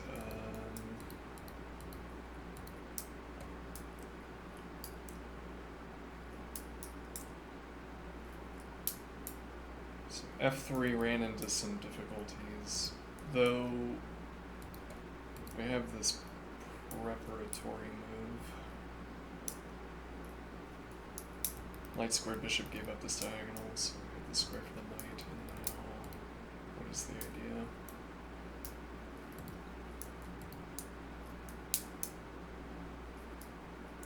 Well, that dissuades castling kingside. How much?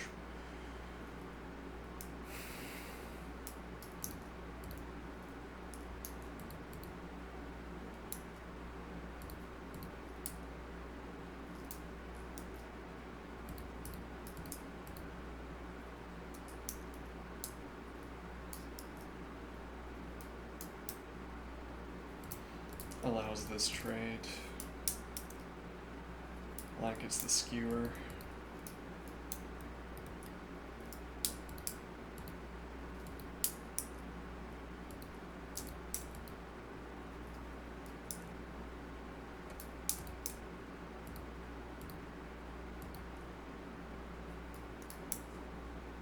Yeah, now we're not going to have knight through f2.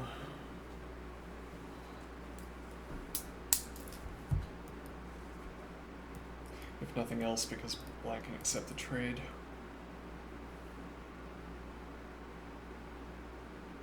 But yeah, that's the e-pawn is what would, on e3 is what could have been handling these this dark squared activity. Currently, it's the f-pawn doing part of the job.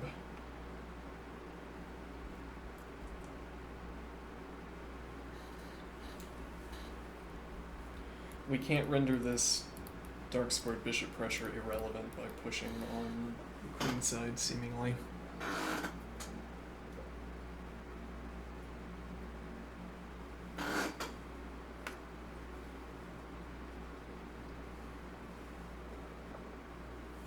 And then the bishop can continue dropping back to maintain eyes. Though the option of this diagonal as opposed to this diagonal, it's effectively what we would net by whatever the disadvantage is of dropping back instead of maintaining this diagonal. We could claim that, but we can't get you off of f2.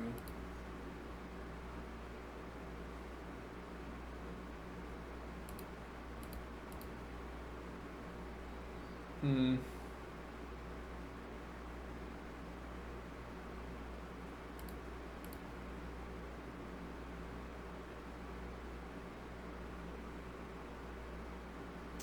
we'd have to assert that knight back to e3 was good.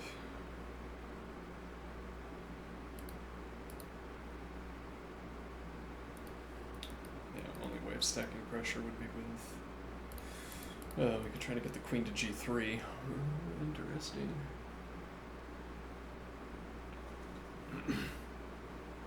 Interesting.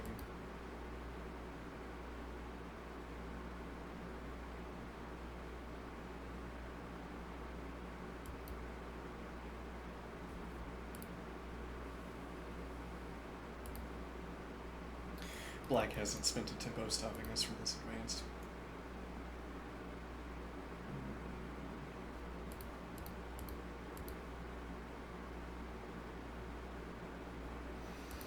Yeah, allows this trade. Notably, this doesn't rely on making the F advance. This gives you the tempo to play h5.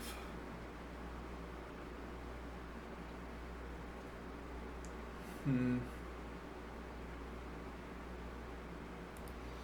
well, if we could advance the knight passing through to g6, well, yeah, I mean, we'd have to advance twice to kick the knight, and then we could claim g6, blocking queen's side of g5, but bishop retains defense.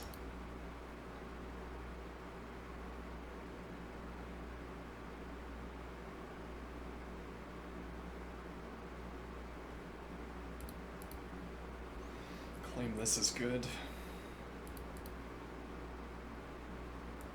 Advance and we have the capture, though. The point here is that we dissuade the advance. If you use this knight to kick, we can do this with, we can get to e5 with tempo. Potentially have the d2 drop back in an emergency. Claim this immediately and look for... Yeah, but we don't want to offer that trade. Well, now the point might be go back to h3 and say that what black has done here is bad. Like, this push doesn't work tactically. As it might not. Let's say here, and we call this a tactical failure, though actually you can trade off the piece here.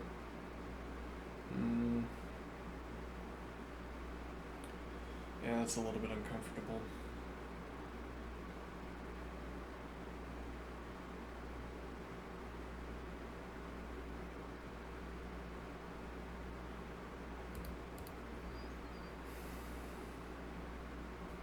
Not fond of that, no. Drop back. Supports the follow-up advance if you get the blockade. Defended by queen. We can't get dark squared bishop out through. We'd have to play through to here.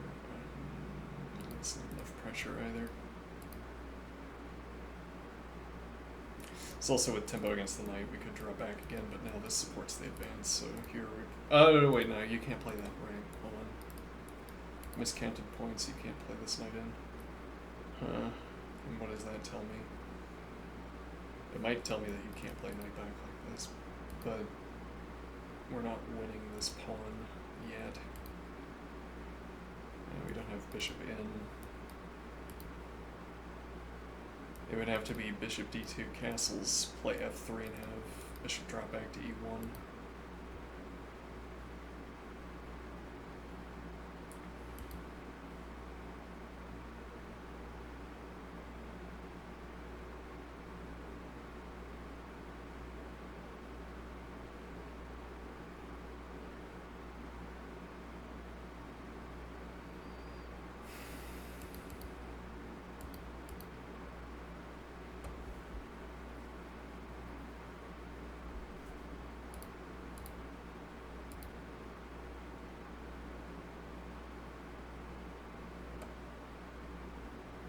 Recapture of the knight.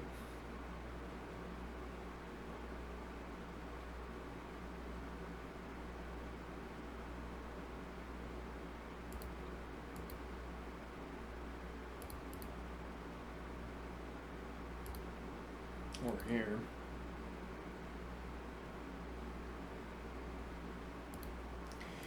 This is an option for the knight return later.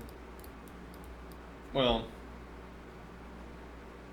I'm not avoiding the trade on e3 thinking that this is bad. I mean, in this position this would be horrible, we're dropping a pawn, but I mean, this structure is fine, I am thinking.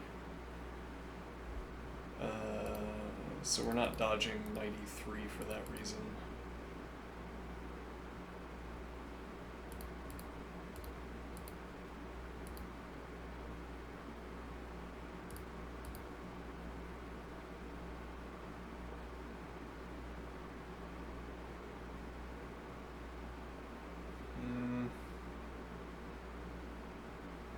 And now I have all this piece activity over here, but how can I do anything with the pawns? Well, how do we do something with now? Yeah, knight and bishop. But okay, activate the rook by advancing h. Or going ahead and claiming this. And now it point here that if black tries to take the initiative, yeah, I doubt you can play that, but if you did, we could spend the tempo activating rook. It's like say we don't want to take for whatever reason, unless you can advance. Oh yeah, that's a problem.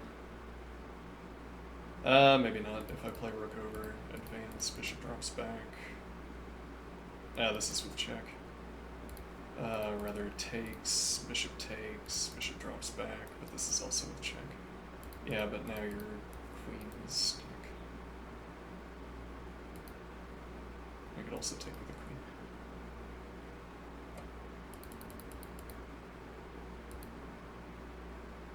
And if you can't advance this tempo, bishop dropping back to f1, presumably.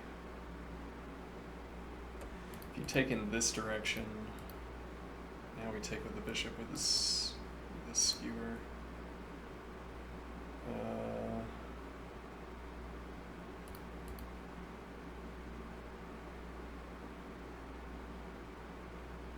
It's still pinned. I'd claim this, and now my knight has a blockade on your entire kingside pawn chain.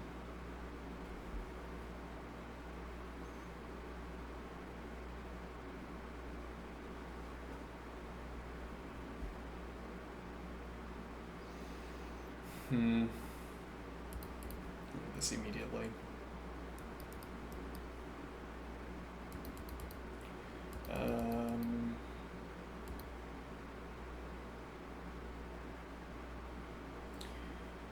And then you could castle, in which case,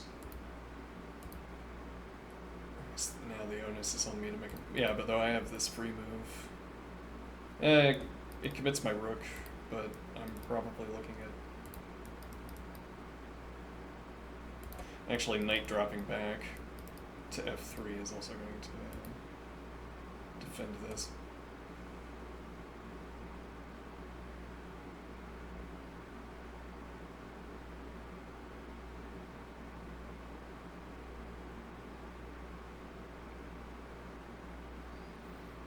A lot of our decision making, a lot of a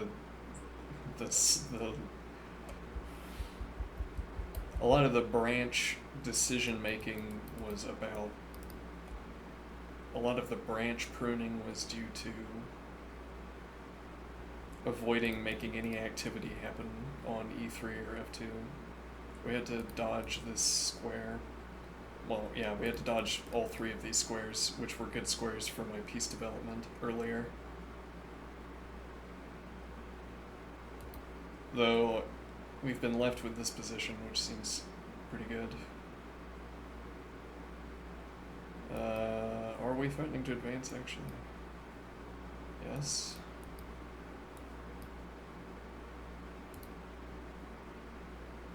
And then you drop a point of pressure, interestingly, if you drop back, and you have to drop back. You can blockade with the knight.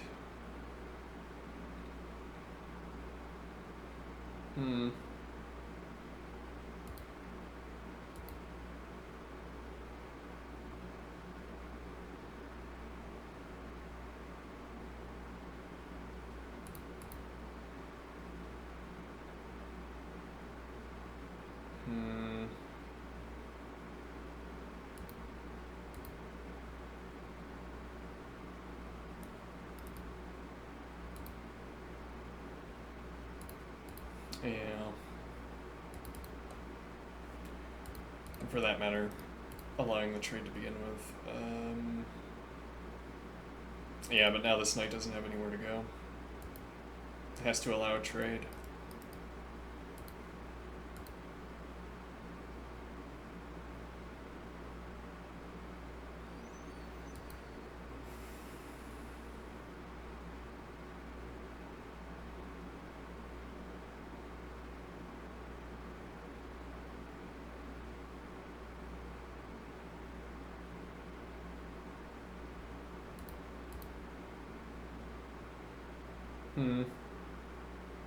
With tempo. and I haven't made a decision. Well, moving either rook would be a decision about the rook, but also advancing the h-pawn is a decision about this rook. But bishop f3 is not any of those moves. And it's not a rook move.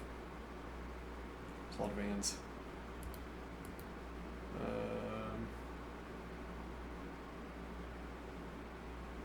Makes this more difficult.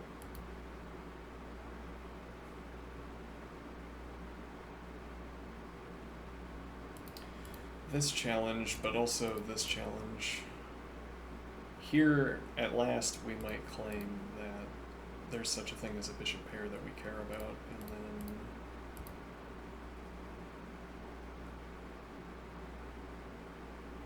this with tempo. Well, with tempo against this square, actually. Well, no, yeah, knight defends. I guess we're threatening to take and then take, if anything.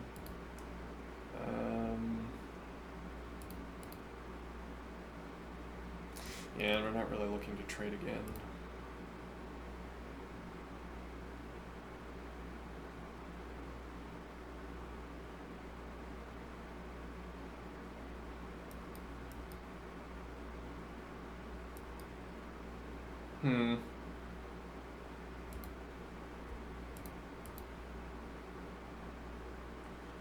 That's a funny looking move. Yeah, it doesn't really work actually. We would need h3 and sacking to be bad, I'm thinking.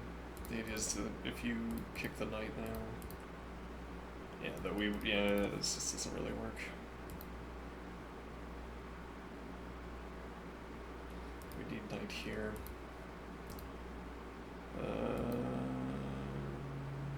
Seems good for white. Maybe I'm wrong. As it stands, I would gladly play rook over, and if you challenge the bishop, c3. Though, yeah, well, so I retained this move. Well, okay, so black could force the trade then. It would, no, actually can't, right? Why, if you kick now, I still have, I don't know what I'm thinking. Yeah, like if I drop back here and the point is that now black can force a trade. We could claim that meets our heuristic because of this. Yeah, though, we're also threatening to cap this pawn.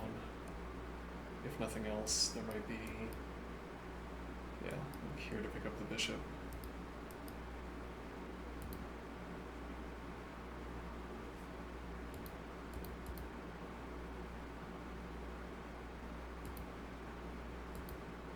And that becomes a problem after I move the knight. Okay, so if you play... Yeah, well actually the knight is pinned, unless you're dropping back to d8. If you try to play out, I'm guessing that's going to fail.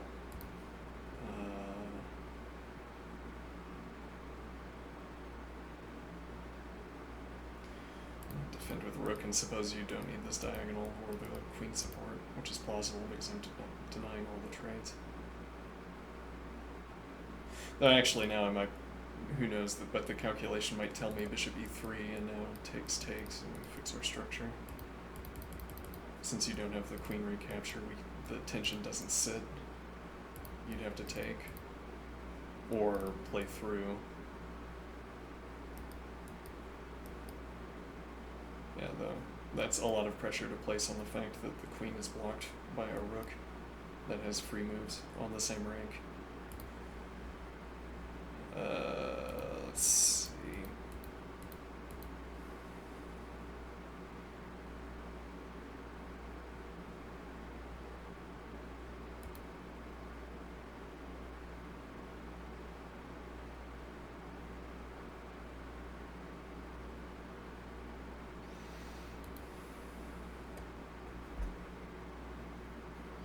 So we're claiming back here that black can't force a trade because black loses out. Okay, so we're secure against trade offers for the tempo. If you use the knight instead... Yeah, I'm not fond of this move.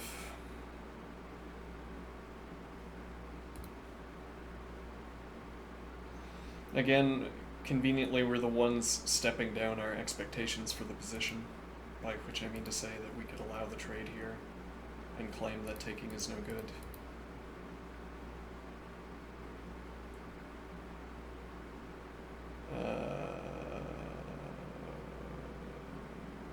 Actually, this is sitting on the board. Right, well actually you need to answer that immediately. If you play here, we can immediately cap in this direction. Yeah, this is kind of a positional loss, positional concession.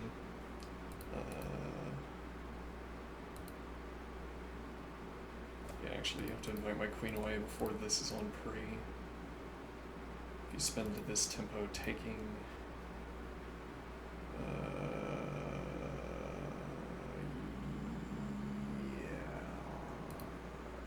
Bishop defends a7, so this would have to be persuasive.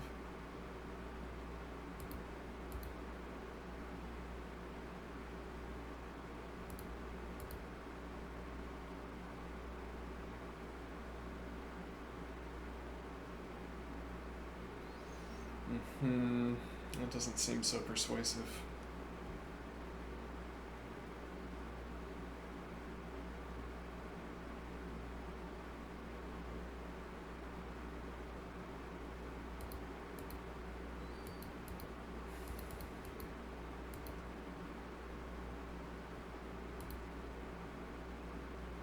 Yeah, though the move that defends f2, well, yeah, I would block the light square bishop. I mean, really, we'd want to say, if our knight could stay here, this is where we'd want it, but f advance, supported by bishop, or takes immediately for the trade. Though then, interestingly, you don't have the f advance.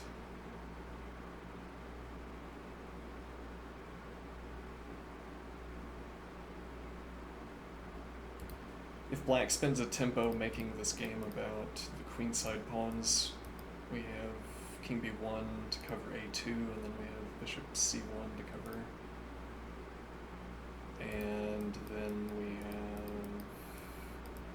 have a long... Well, actually, this would also open up rook d2, rook d1, but rook d2 and advance pawns to the third rank to open up rook access. So we have defensive resources on in the king structure, king position anyway. We're not doing a lot with the king, but black is insisting.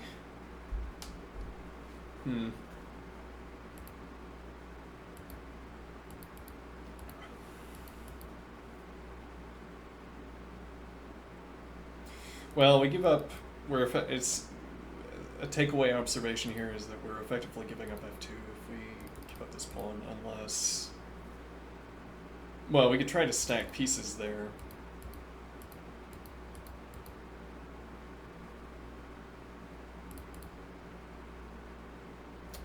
Yeah, though then we have to go back on this allowing no trades idea.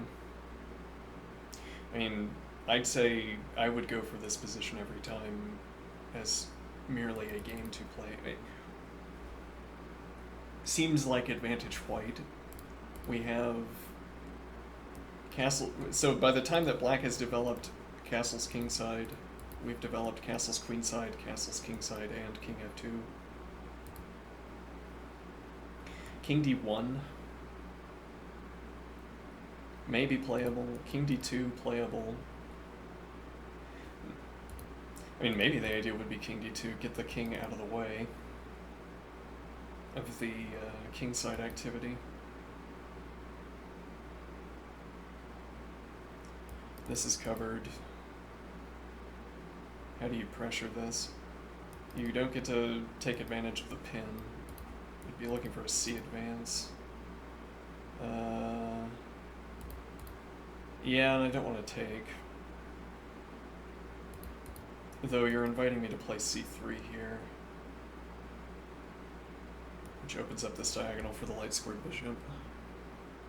I also have knight back to f2 to provide more defense to d3, which also covers the e advance. Though I don't have to drop back like that. I can drop back to f1 instead.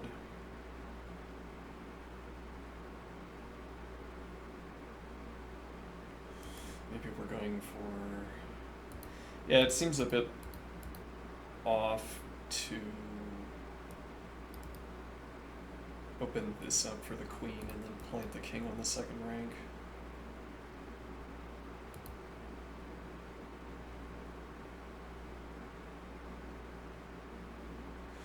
Well, if we kept advancing our king on the queen side, the advancing of the king would come with the necessary side effect of making these pawn advances, which is also going to open up the second rank. So I guess if we committed to king d2, it's because we're going to force the king onto the third rank.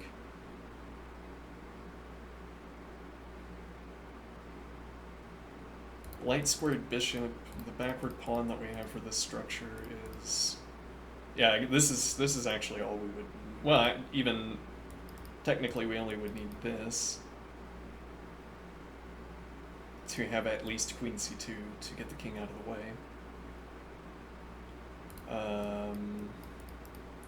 What point was I going to make here? Bishop back to d1 and queen to c2 or to d2. Well, a necessary side effect of making these advances is that we're getting pawns out of the way of the queen. So we're developing the queen as we develop the queen side. Each of these Timpies doing the service to the queen. This also makes rook activation, at least a rook activation, more obvious.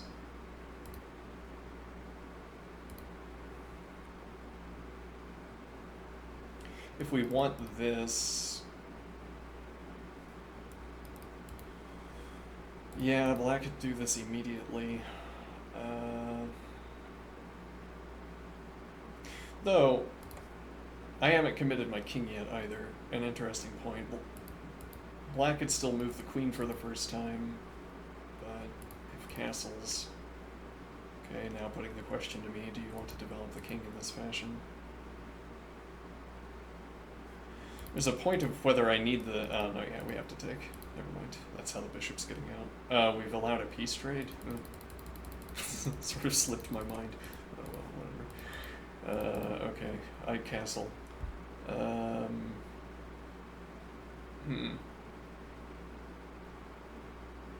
This might run into an immediate tactical difficulty, namely here, and then takes. Yeah. That's unfortunate. We need knight f2 because then if knight takes, bishop takes, queen takes. And you could also take with the bishop here. Okay, so I play knight f2, which locks me out of king f2 notably, though I retain castles queenside, castles kingside, and king d2. Also locks me out of dark squared bishop dropping back into the king structure. We could be keeping the knight here so that if you make this advance, we have the follow-up of knight f4.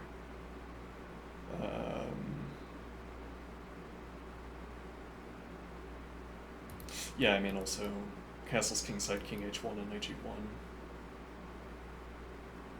h4, knight h3.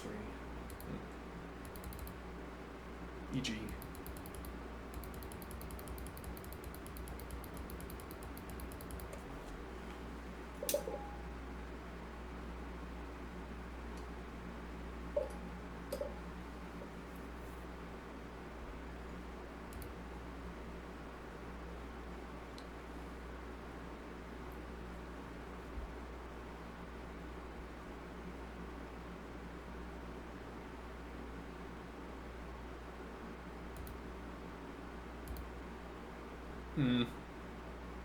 Probably locks me out of both king f2 and castle. Well, definitely locks me out of castles. Probably also locks me out of king f2. Though I could also delay further, play rook d1, and then, yeah. Or just keep my king on Yeah.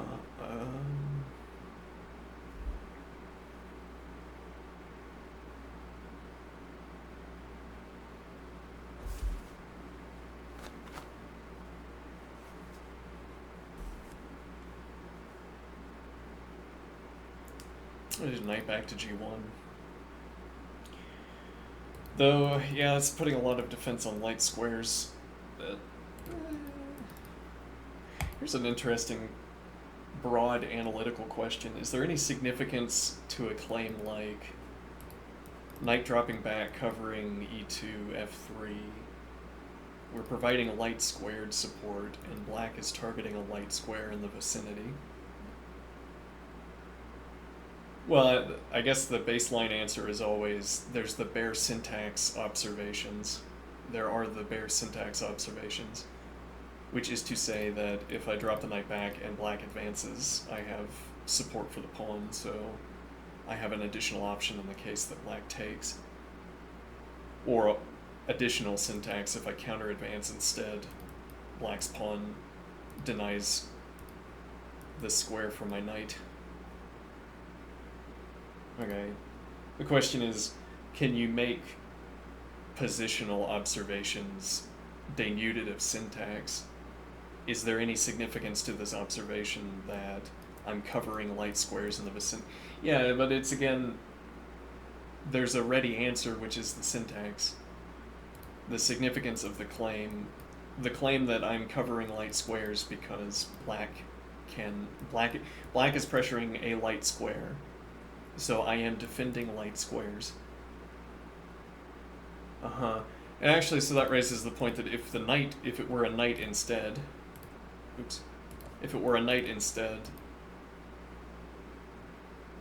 if we were talking about the knight's support for this advance, the pawn advance is happening on a light square, but the support for the advance is coming from a dark square, which can't be happening diagonally by the queen, and it can't be happening with opposite colored bishop. It can happen with rooks, that support is coming from off color, but it can't happen with same colored bishop. With a knight, we have light squared support, but we have it coming from a dark square. And what is the observation here?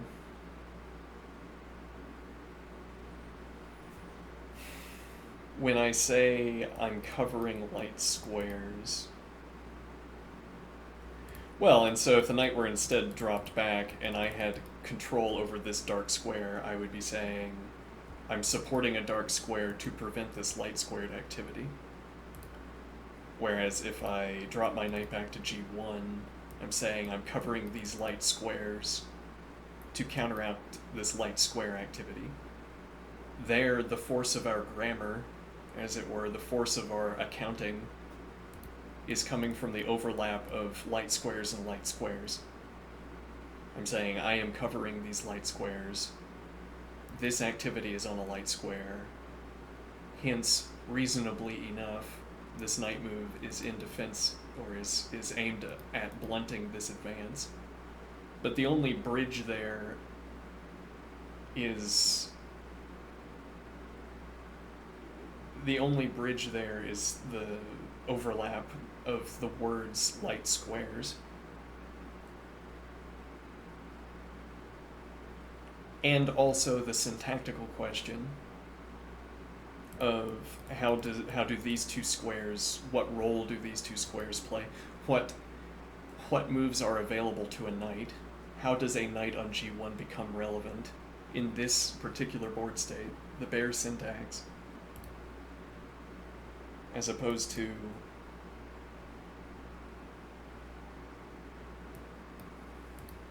well, it's again thinking about chess like a resource game and wondering where you get the justification for doing that. I say, this is a light square near here, and these are two light squares near here. So I will support near here by playing knight g1. Okay. Now, is this relevant? No, because you can't make this advance.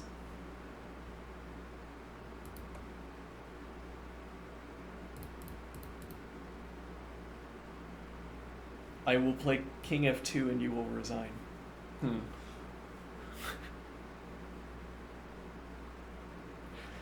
Let me see. Knight out to e2. Get more support for the e4.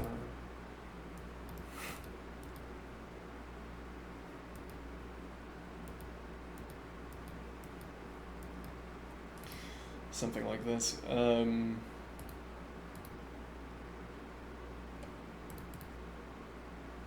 Am I less afraid of this capture? Or now, if takes in the other direction, so say I ignore that this is happening. Well, not exactly ignore then.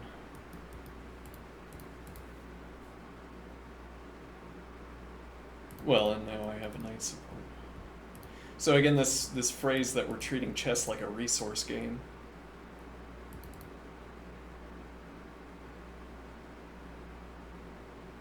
It makes less sense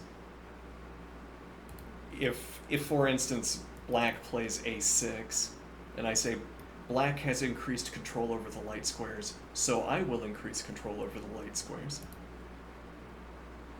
Which actually, I could also say that here. Black has increased control over the light... Well, no, actually, because you cede a point by stepping off of f1. But okay, I could be tricked, I could be fooled. Actually, in this case, has increased control over dark squares. So counterintuitively, I say, black has increased control over dark squares. So I want to reduce my control over dark squares.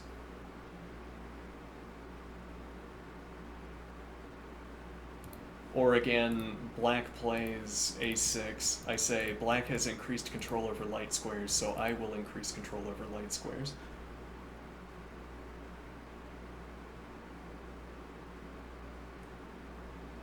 As if chess were a resource game.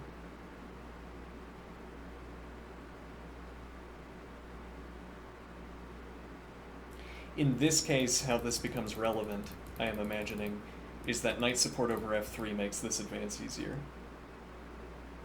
Maybe that's not true. Yeah, actually, the counter advance controlling f3 and then knight and bishop. Well, actually, if we follow through with the follow-up advance, we knock the light square bishop out. And then we still have the g4 advance. So if you play this here,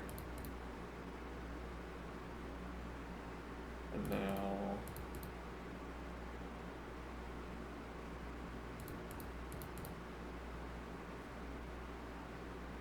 this matters, maybe, let's see.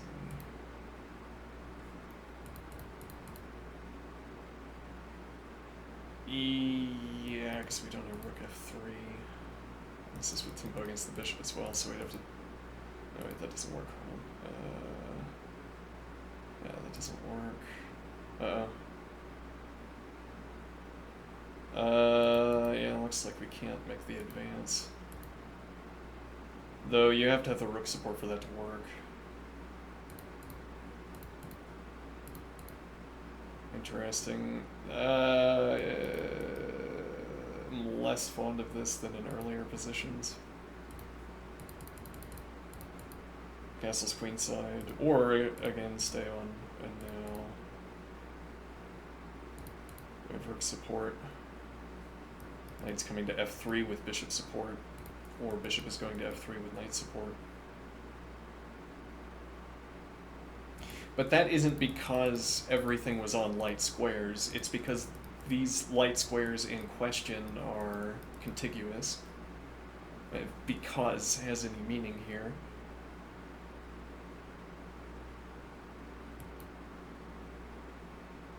Like we're trying to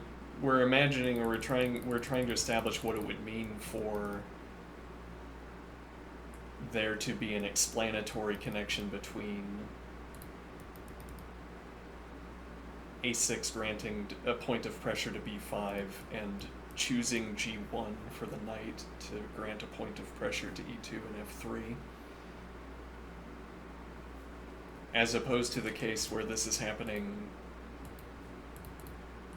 Well, and so now this is more obvious. If you make the advance and I drop back, you might not say this was the best move, but you would understand that the point is to apply a point of pressure, presumably. The what justifies me in granting you some kind of epistemic state, I don't know.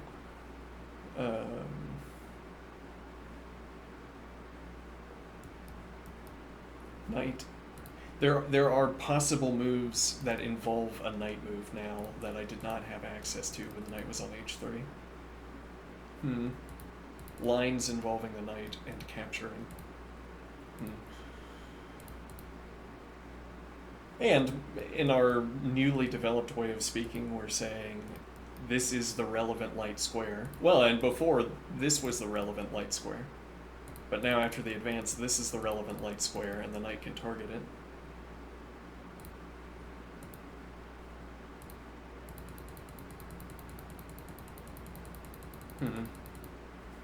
I'll be right back.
Yeah, but then...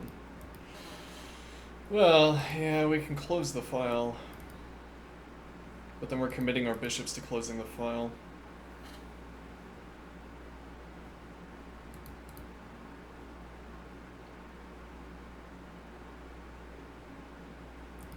We don't have enough coverage on this pawn, so we might be committing to playing g4, king g3, and then knight f2.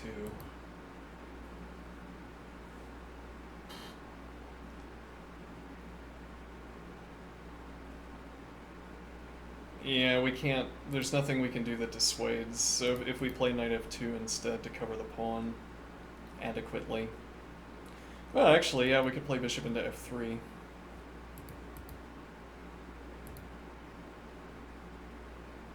Yeah, knight and or queen in front of rook. But actually, no, that still doesn't work. Right. Sometimes I forget how to count. Let's see. Yeah. So we still can't make this advance.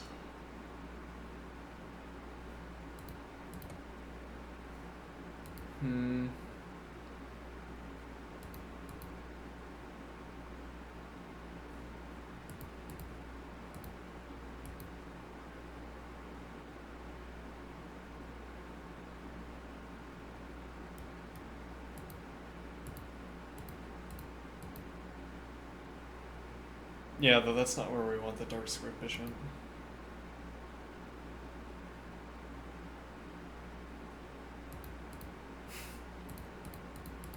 An end game with my king on g3 in the midst of a heavy attack. Oh, middle game, I don't know. Middle game with no queens in the midst of a heavy attack against my opponent's king. Yes, I think we could take this position. No rook trades, because I haven't committed to rook d1. We still can't advance this pawn, though. Anyway, we could do that at any point, though being able to advance the king into this position is interesting. To offer king support for this pawn afterward, or even beforehand as well.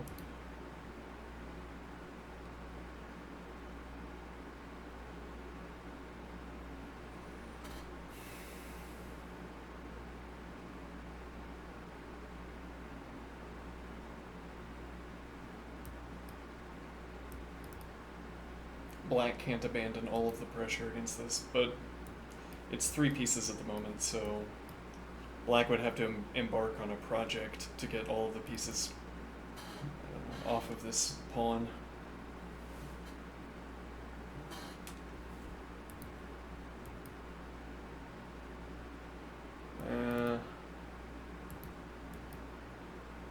Well, there's no dark sword bishop, so I guess, yeah, the king's going to h4.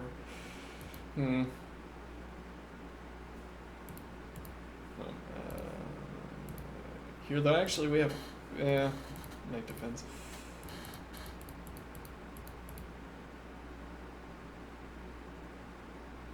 Still has 2 pieces covering this.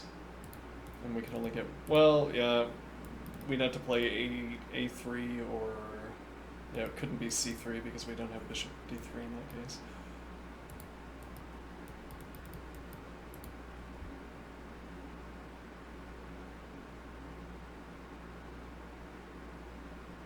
We could claim knight in,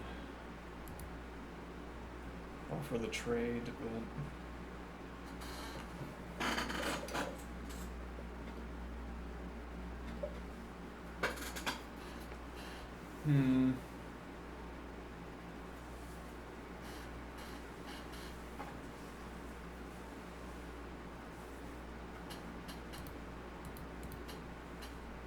Or do this anyway, because you don't have knight back, and this preserves our h4.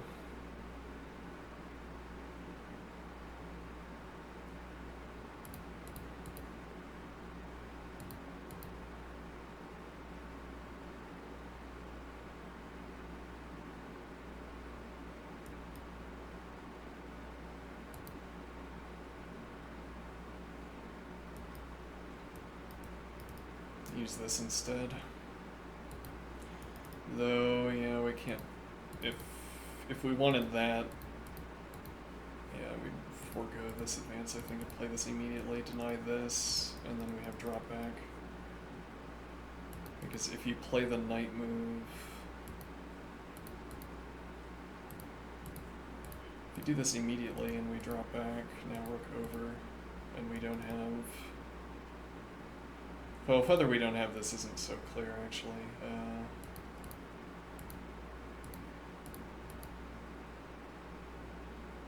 I'm not happy about this happening, but yeah, hangs b2. And we can't have had bishop c1 defending b2. So we would have to play this before...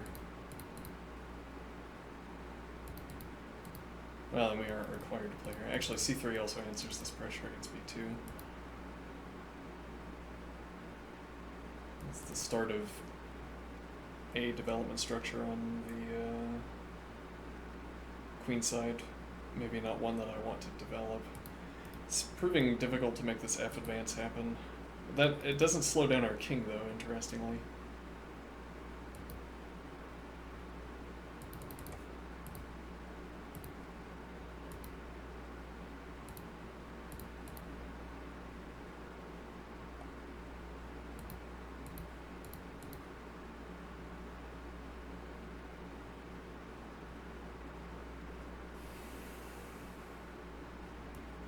This is on pre-instantly, so this comes with tempo. Slows down our G advance maybe, but we also have knight back with king, queen, rook support.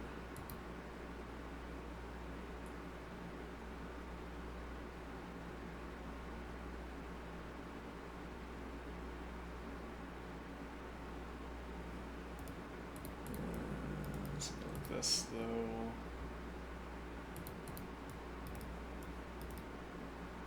Yeah, we can't play this through until you stop having pressure against b2, but we can play through to b3, which also frees up the queen. And it puts us in line for this. Yeah, and we don't have d5. Though...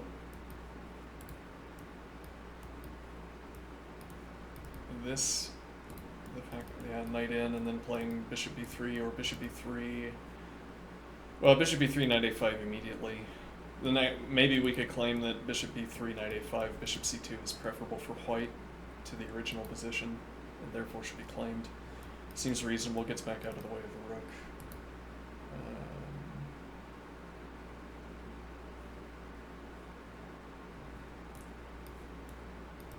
Yeah, though bishop defends this at all times, we can't really stop that from happening. So we're probably looking for knight back. And unclear what black wants to do. This looks aggressive. I don't think it does anything. The square might matter. Yeah, we can't keep you out of it.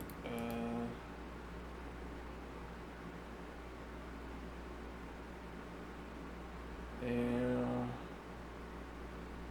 I mean, we could say a worthy trade-off for our structure. This hangs b2. Actually, we've been hanging b2.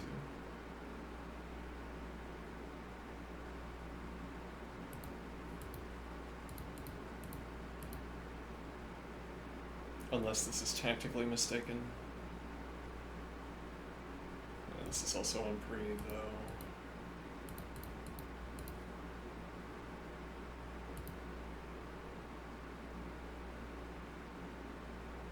Arguably good. I'm not fond of pursuing this question.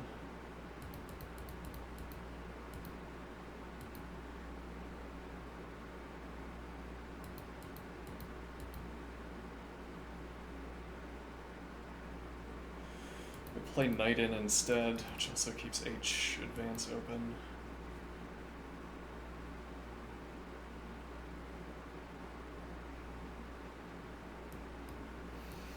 Yeah, we could block up the file and then get a rook behind. Denying the trade, but getting our rook onto the open file. We still don't have support for the f advance, but... I think I want to follow through with the king because you don't have the dark squared bishop to challenge this knight, and you don't have at least either of these two knight moves. Currently, you don't have a routing to get to e6. A bishop is on the other square you would have to use, so that's an extra tempo expenditure. So my knight is not moving.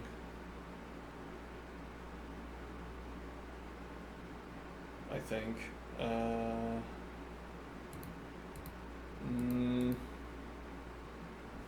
Yeah, so that would become relevant if I'd followed through with king h3 or king g3. Though notably, I don't have to do that even to play h4.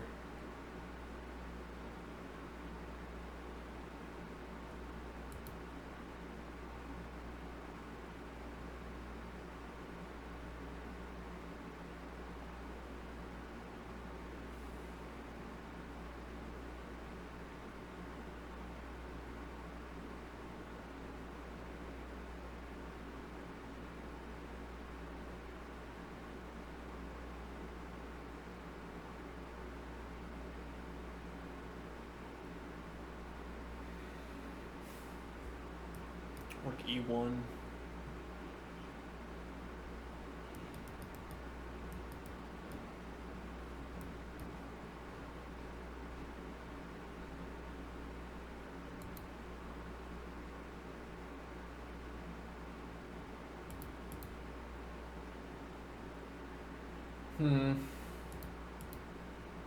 Covered by queen.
Not quite.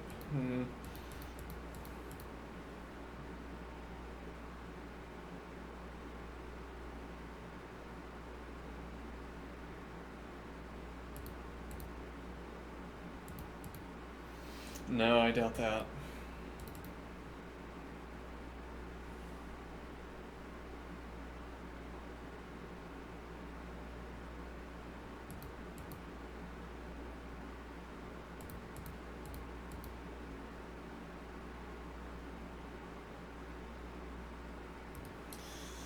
This pawn's a little bit weak because we can't advance the f-pawn into coverage.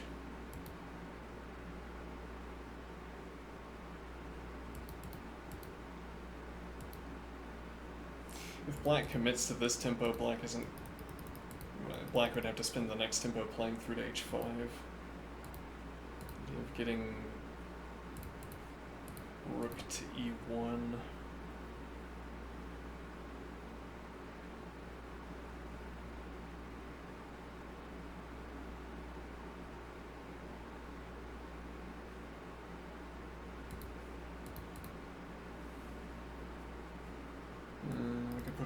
d1 instead.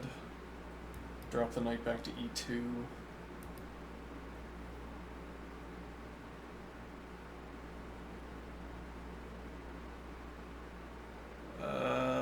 It's not enough coverage still.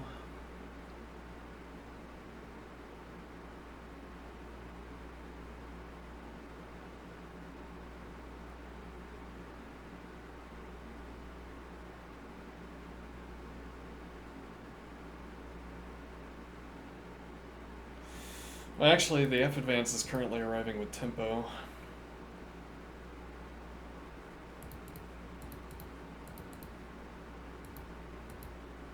And you can't take here first. Oh wait, hold on. We undefend our bishop doing that. Yeah, we have to commit the rook tempo as well.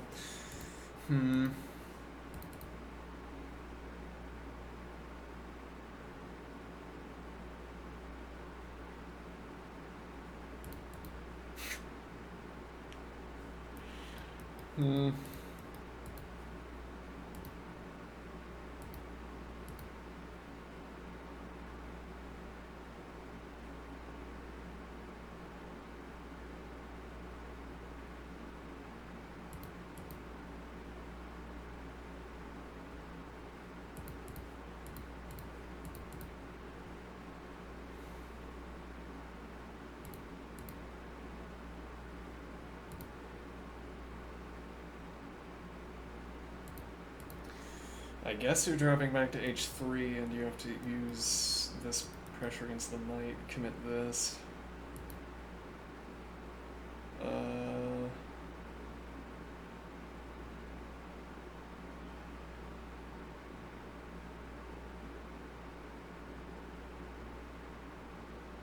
Yeah, well... No, yeah, it doesn't really work. You could follow through to g1 and say this was the fastest routing to get to a castle position, was to castle, play king f2, and then go back to g1.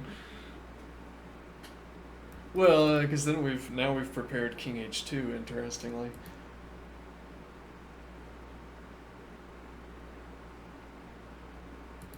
Raises the question of whether we should commit the king to f2 after castling. Yes, why didn't we use the knight?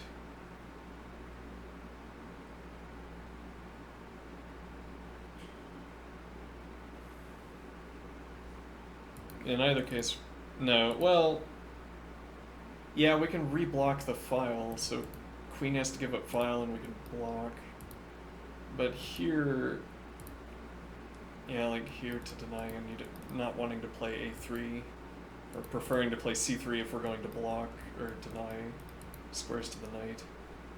But now, rook challenge. We do this instead. Get the light squared bishop out of the way, and we have queen support for the bishop as well. And then if nothing else, maybe follow through knight f2.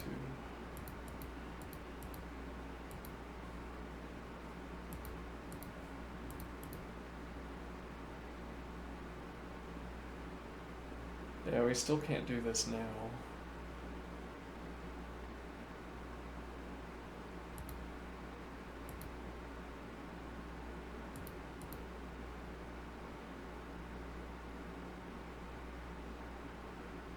Yeah, we're going for the kick.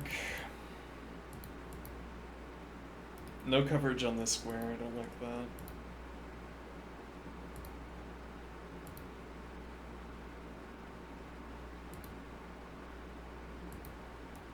Yeah, though, we'd have to float a tempo.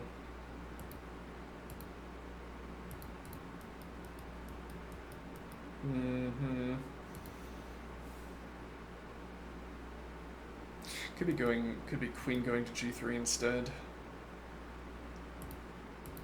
And if that's the point, then king could be going to g2. h4, king h3.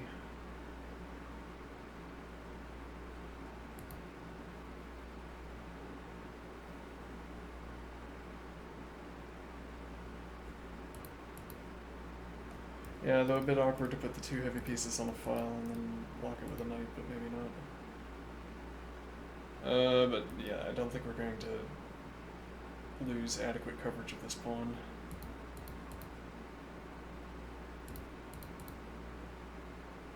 Here, not with winning pressure. Putting queen opposite queen.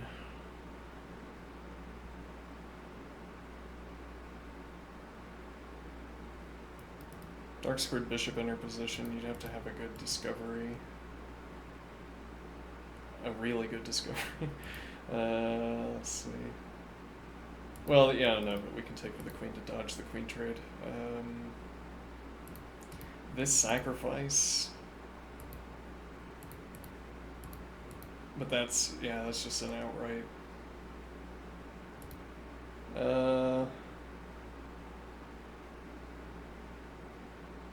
No, you do get the second point.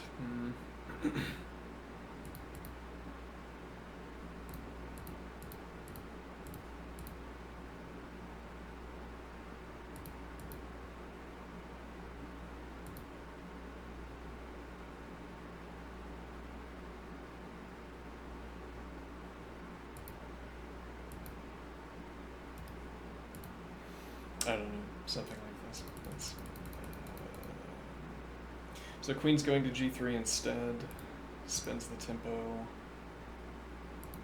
Now we can burn a tempo doing this. Also get the h advance in.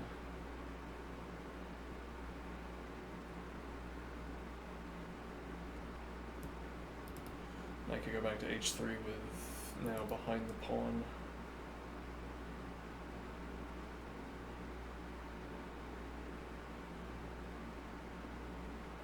So we're going to undermine these two minor pieces so that they drop support over e4, and then black only has heavy pieces. So 1 point of defense is good enough while we reposition bishop to f3. Is the fanciful idea of whether we can accomplish that.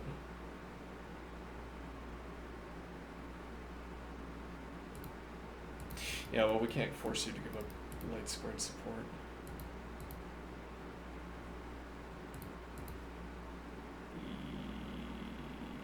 That's awkward.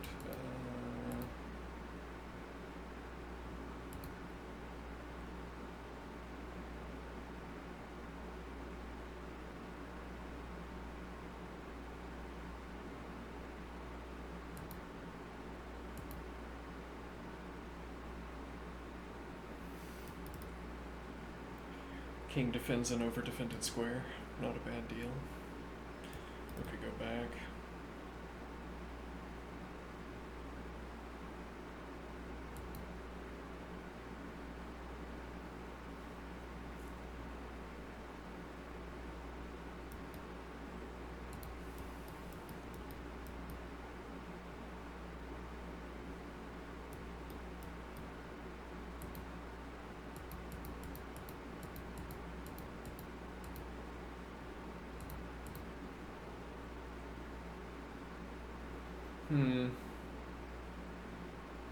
Well, we weren't able to make the F advance. We have the queen support for g5 advance instead of the dark squared bishop. What is the knight doing here, though?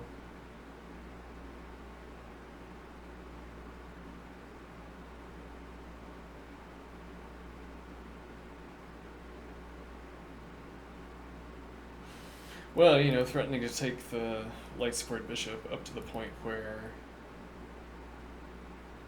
you make the h6 advance.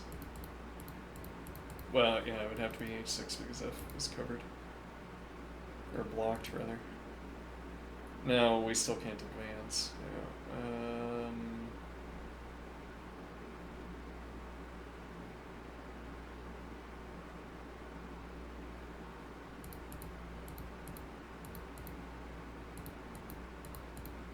Uncovered.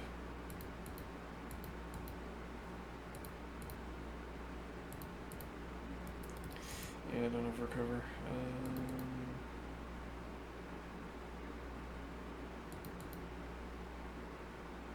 Yeah, though now you'd have to spend the follow-up tempo as well, or else we can still make the trade happen.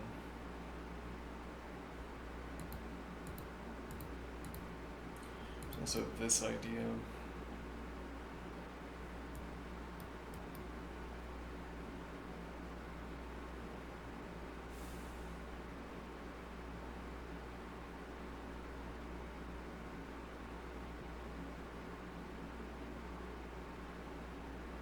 Yeah, well, this remains the problem pawn,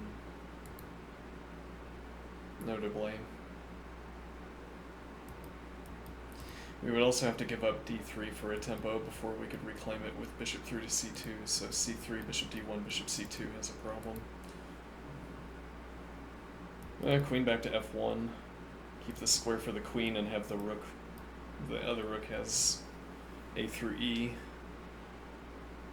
Also opens up king g2 while covering the diagonal against opponent's queen until king g2 can be played. Bishop can't drop back, though.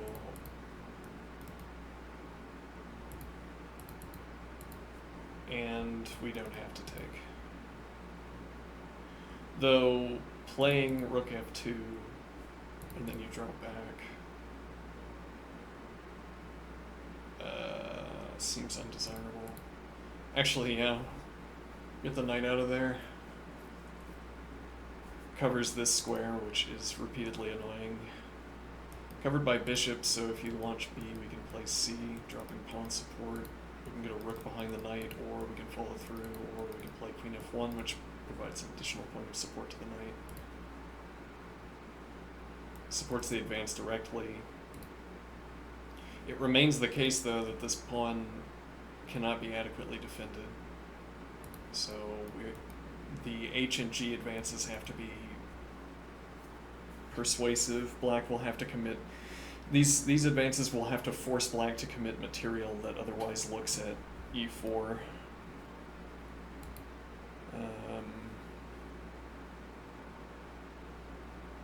Yeah, I like cutting out of the file, though. Well, maybe part of what that gives me is the option of dropping bishop back as well. I don't know why I need to do that, though. Yeah, nothing competes for the dark squared bishop for squares unless I'm dropping back to c1 and then I'm interfering with the rook. But nothing needs to go to e3. Similarly, nothing needs to go to e2. Unless I want to commit fully, like I could get the rooks.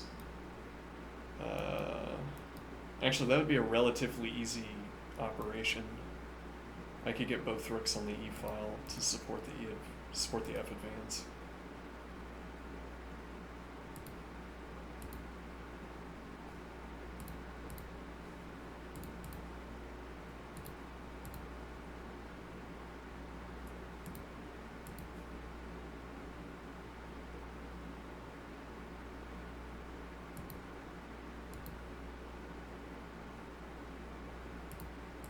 I don't know what black wants to do here. Be one tempo away from making this happen. Sure.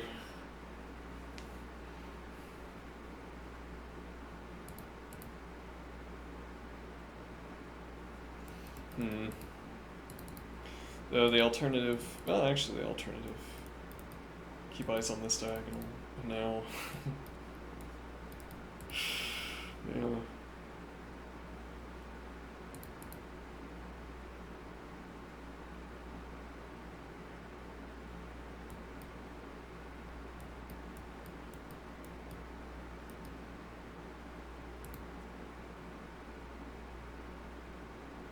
This also opens up knight f2, further supporting the e advance. Rather f advance.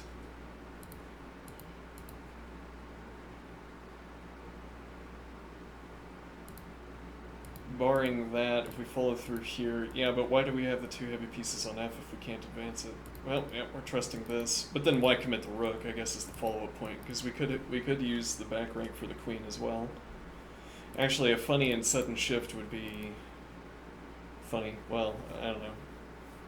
A sudden shift would be queen shifting over to queenside, and I have two heavy pieces, knight, two bishops. Though that's also an option prior, like, we are how hard are we committing? This costs a tempo, and then we have the queen in the middle. If we want the queen in the middle, then this is the shortest routing for the shortest play, as it were. Also, like, getting g2 for the knight, that's interesting. Or king g2 for that matter.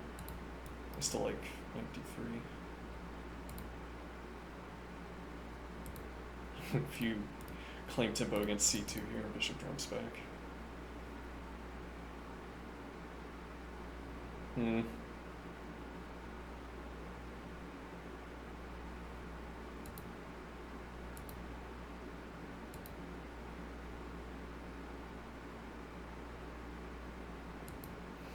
don't have to do that, though.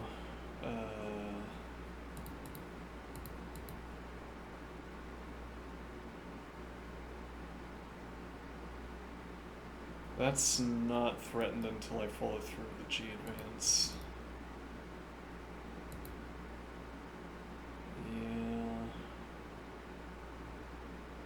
And I don't have support for h4, so I could drop the dark squared bishop back. That also gets closer to getting rook support for E, interestingly.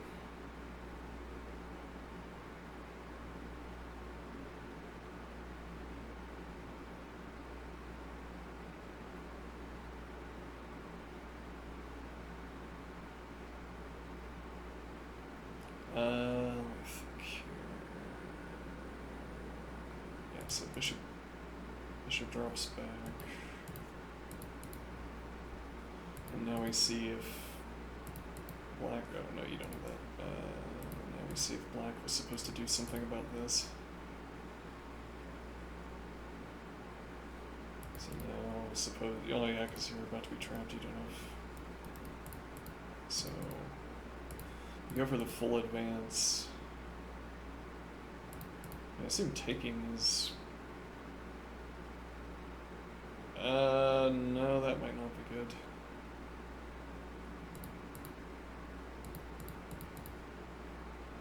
We still don't have this advance. Though, actually, hold on, we'd have queen captures, which is probably persuasive. If you had to take with the bishop. No, I mean, you still don't.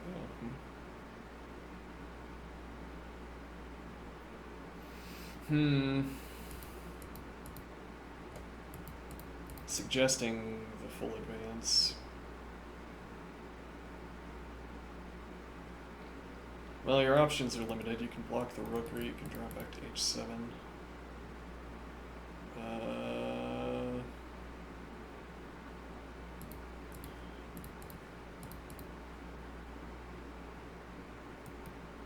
We still can't pick this advance.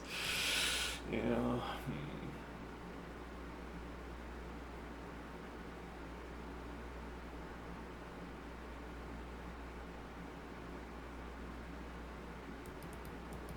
If we can force the drop back of the light squared bishop, I guess that's what we're threatening to do. I don't think you're going to be able to advance this. This is... No, yeah, definitely, because you can't get the diagonal support. This is adequately defended. If you counter advance... Oh, interesting. We haven't played several moves yet.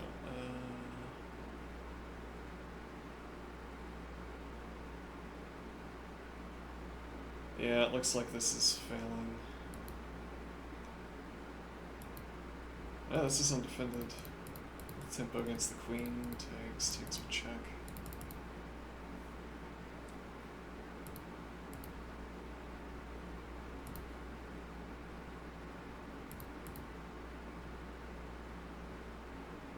And now if you take, and we open up bishop onto this pawn, but actually also, interesting.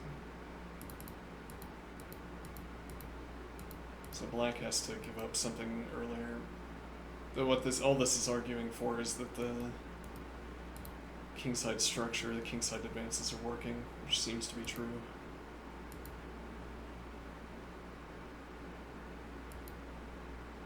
Which means perhaps that you have to spend a tempo earlier, like that one. this advance, but now this maybe plays out the same way. Actually, no, yeah. We can't have that pawn dragged away.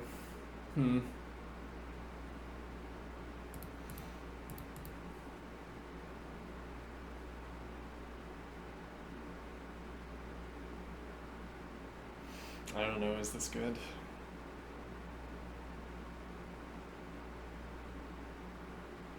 Not bad, but not the kind of advantage I wanted to wring out of the king structure.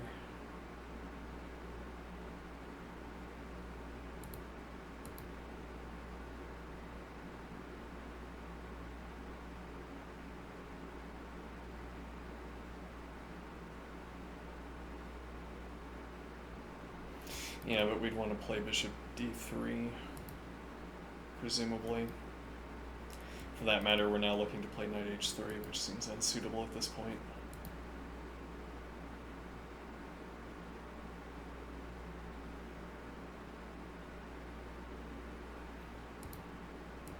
So instead, we're looking to get the king. No, that doesn't work. No. Yep, both of our advances are blunted. King structure development has to come to a pause, which is boring.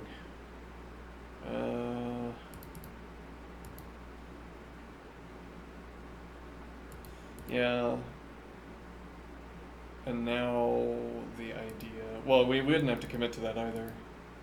Sure, we could even follow through this. We shift all of the activity to the queen side. We have 3 heavy pieces. We have a heavy piece behind every pawn. We have unblocked and variable bishop access.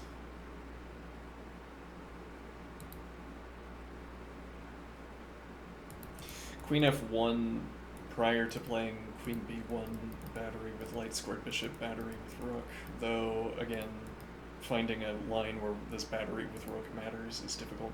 I guess actually what the game becomes about then is we're trying to kick this knight so that well, I mean, if I'm going to spend a pawn move denying knight b4, it might as well be 1 out of 2 or 3 that establish a new line of activity, I guess. We already have the bishop support for the queen side. A heavy piece is ready to go on the queen side. I mean, it's enough that it would be enough if playing knight b4 were some kind of tactical mistake, as it might be because if it hangs a7, for instance, though that depends on the circumstances.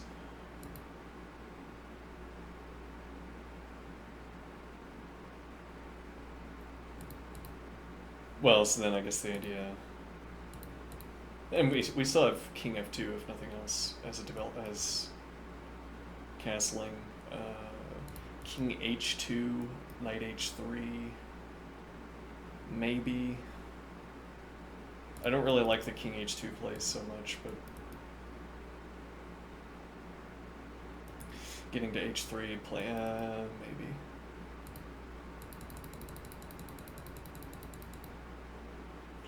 Black probably still needs to do this because on this tempo maybe actually we would play this in the row.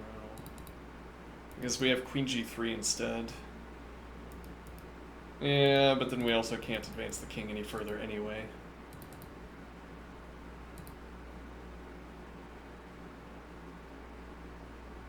Okay, so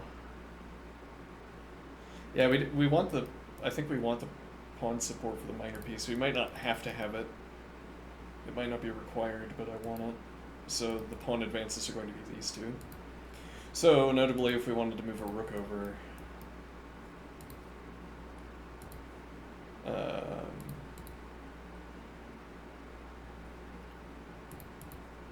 e.g.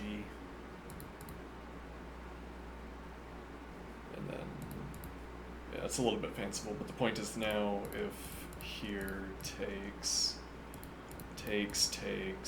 defended by knight, if you advance, takes, defended by rook.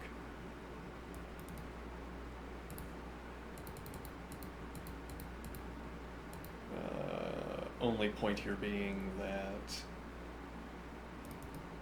a5 is a kind of minimal maneuver for sticking the knight to defending a7, denying this move adequately.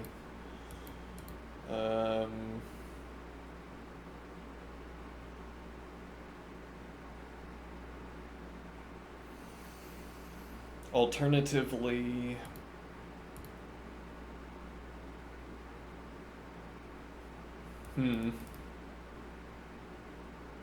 force black to spend a tempo.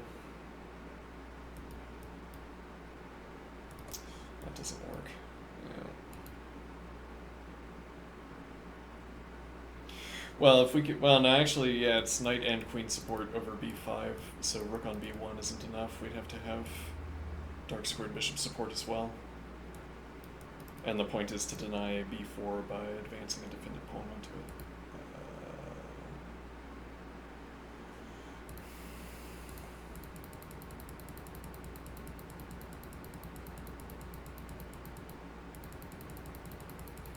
And then the alternative is dropping the knight back.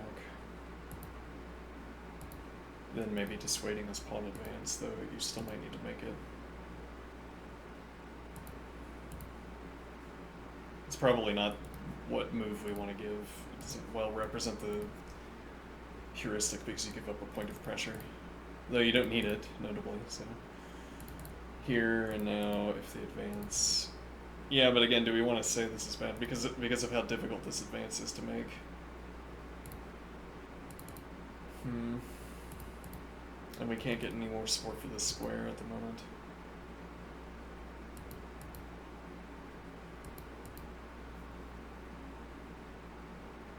Well, and hence the desire to shift the game towards the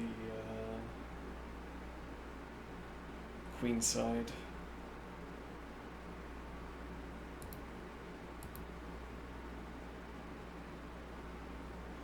Yeah, this means you can't give up, but now here...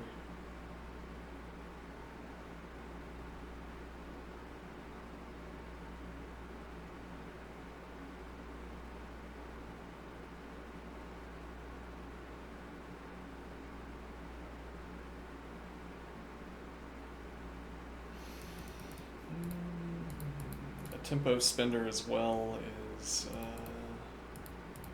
getting our king to h3.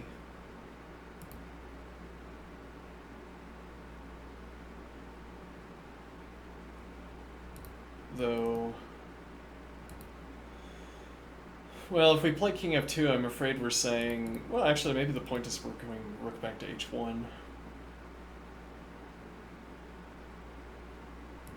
And now, interestingly, we have the option of two rooks on left side of queen, or queen is in the middle of the two rooks. By either committing to queen side or over here.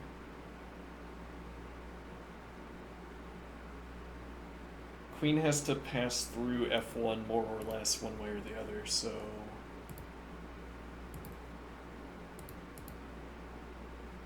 Yeah, well, you're probably not going to advance this pawn and then move the rook. Yeah, don't know that.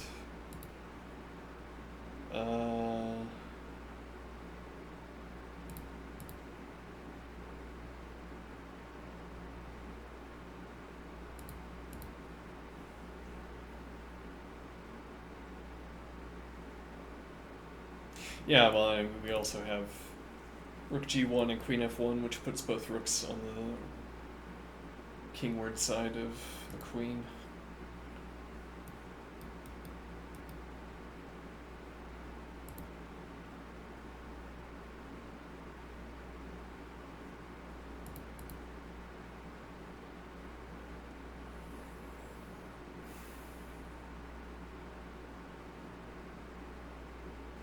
Yeah, and we still can't go for the G advance.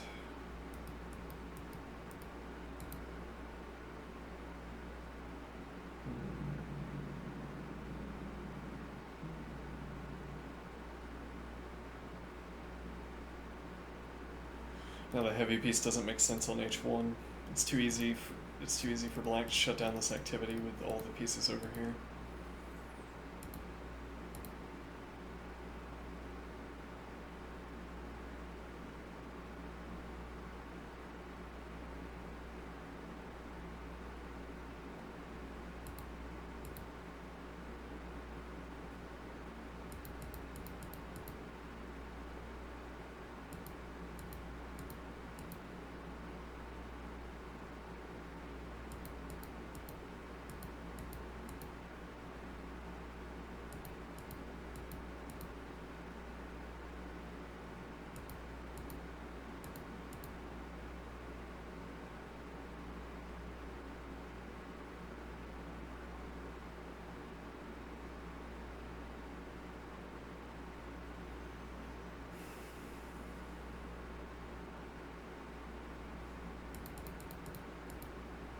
Alright, well, I'm out of here.